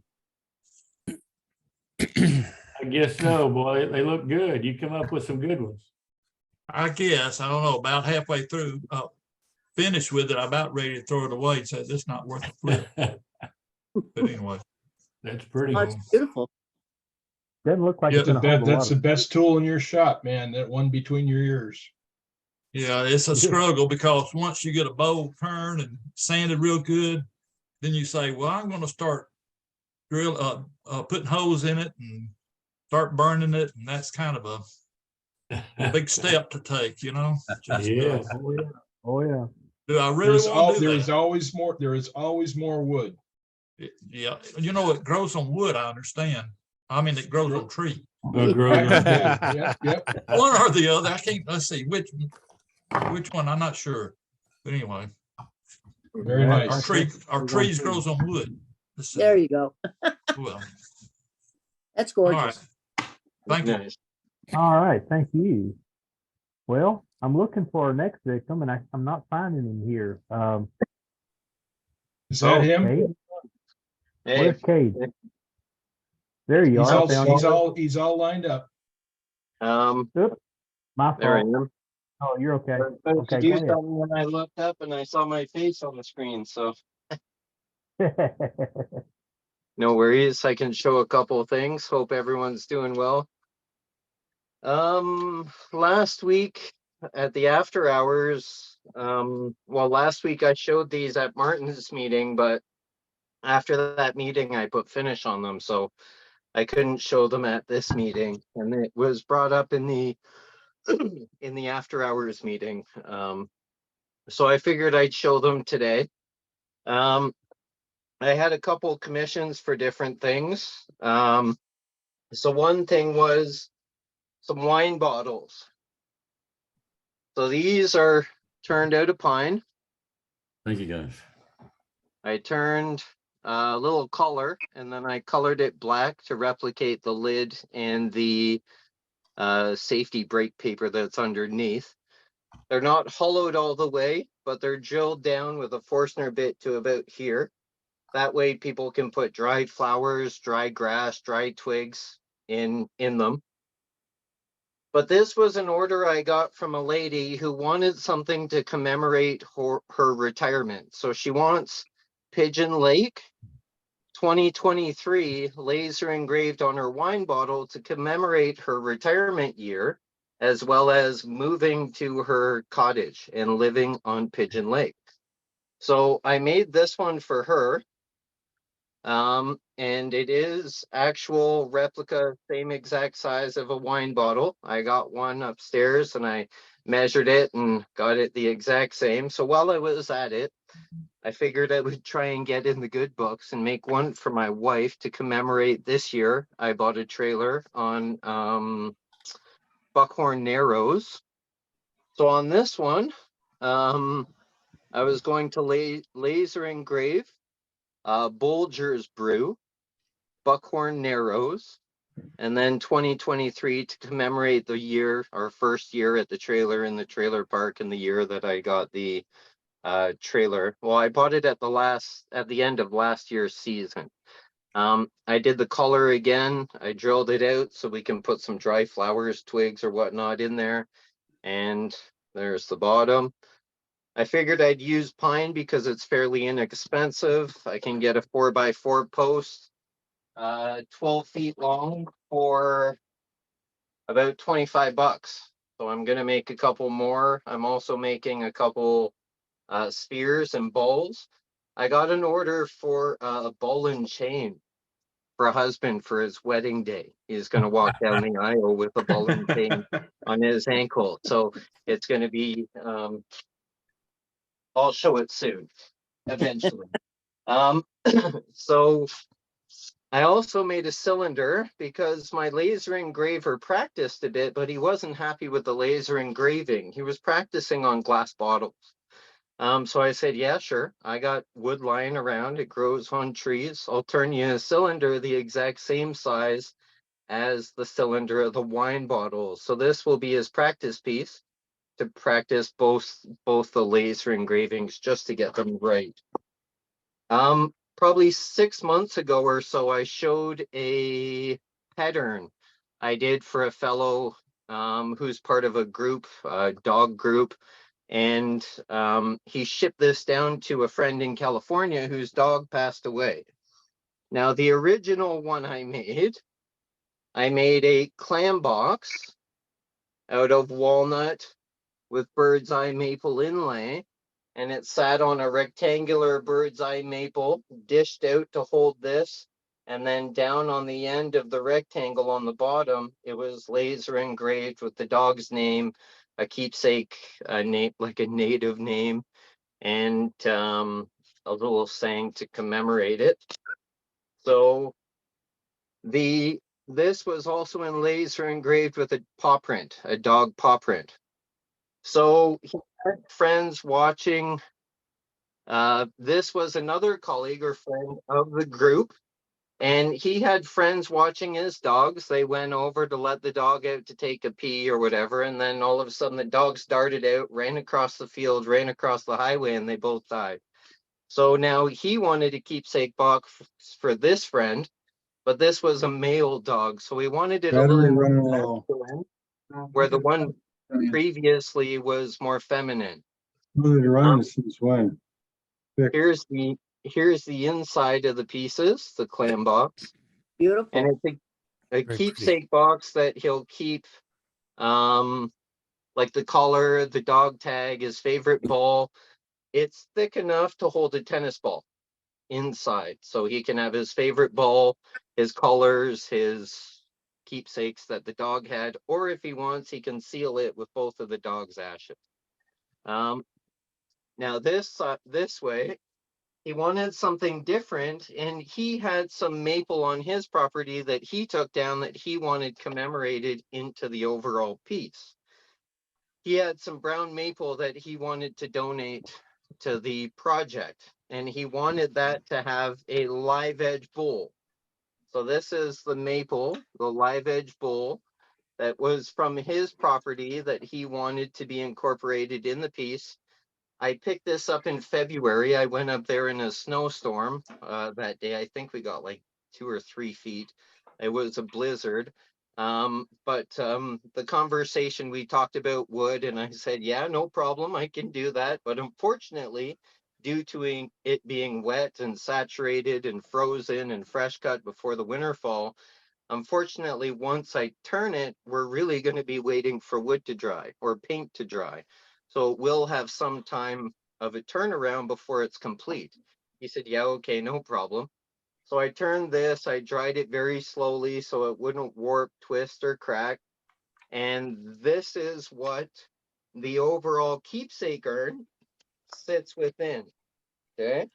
Oh, So this nice. will Oh, sit very in the live edge bowl like this. It will be laser engraved. He'll be able to take it out, look at it, put keepsakes in, take keepsakes out. So it was very technical with the measurements and getting everything aligned so it sat just right within the live edge bowl. As well, it would be stable and sturdy if the table got jostled. Okay. Now this he wanted on some sort of pedestal.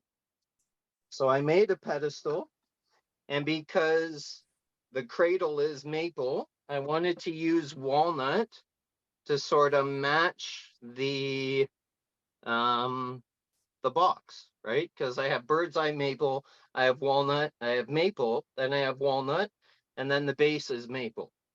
So this will sit like this on here like this, okay? And the base, I'll show you the base.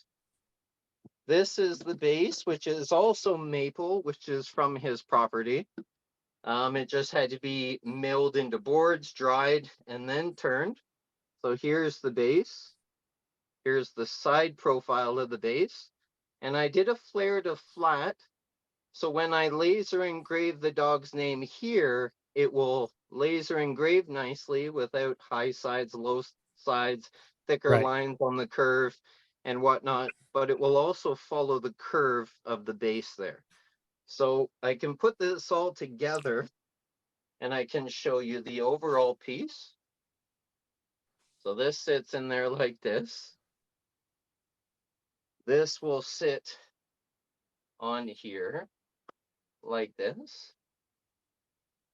And then this sits on here just like this. Oh my Very goodness. nice, Cade. That's Okay. cool. Wow. Wow. And That's I good. wanted, Very nice. thank you. And I didn't want to make it too tall and too top heavy. So the base isn't too thick or anything. It's not too heavy, but I had a lot of thought in the overall height of the piece because I have this, the live edge bowl, the clam. The highest part is the highest side of the live edge bowl. So when this is standing like this, it is about 12 inches or a foot tall. So it's not too tall, too top heavy. The base is just about an inch or so smaller than the live edge bowl. So it's still very sturdy. Most of the weight's in the center. So if it's jostled on a table, it will stay where it needs to be. But it was a fun project. It was very technical, a lot of measurements. and a lot of thought into the design to get all the proportions correct. So I'll show it It'll be again nice. I'll show it again when it's laser engraved. So Yeah, it's pretty. thanks. Enough talking for me. I just wanted to get that backstory in there for you and everything and show the overall piece. Very special, Cade. Great job, Kate. Billy Bird has something to show us. Thanks, everyone. In a little bit. Eddie asked me if I could show this earlier, and it wasn't dry enough to touch, but it is now. And so I did this yesterday, and this is 5mm birch ply, and I did this and had the idea to actually turn it's 10.5 inches in diameter. And I did this, and after I did it, this was kind of a test, and because I want to do this on the inside of a say a 13-inch platter. And so I'm gonna turn some platters and see if I can get this in the middle of them. That is But it took 4 hours and 45 minutes to burn and cut. Oh, was that done with a laser? It was done with a laser. Yeah, I'm Okay, not that patient with a wood burner. Oh, okay. But yeah, this Very is nice. this was laser. That turned out a lot better than trying to cut it out, didn't it? Oh man, let me tell you. What wattage laser do you have? Yeah, this was actually done with a 10 watt. 10 watt, yeah. Yeah. What kind How of long laser did it was take you to that? write the program to do that? I didn't. I bought the software to do that. The pattern I got off of a laser support site. Somebody else had a question. Just what kind of a laser, or who made the laser? Oh, it's the Ortour Laser Master 3. I got an X tool. X tool. I'm trying to learn. It's a challenge. Yeah, I'm still trying to learn too. In fact, it went down a few days ago and I couldn't understand why. I finally got it running again. So it turned out operator error. The pilot needed to replace the short between his headsets, apparently. So that got taken care of, and yeah, that came out pretty cool. I would like to shrink it down some, but I don't know how much of the detail I would lose. So I'm going to do that on another test piece, take it down to about 8 inches maybe, and see what that looks like. Anyway, that's it. Very nice. That way I can put it in smaller platters. Really pretty. That caught my eye on Facebook. Really did. Thank you. Thank you, Billy. All right, Eddie, back to you. Oh, back to me. All right. I was just canceling out. Okay, great demonstration tonight, folks. A nice project to practice technique on. And technique is what we're all about.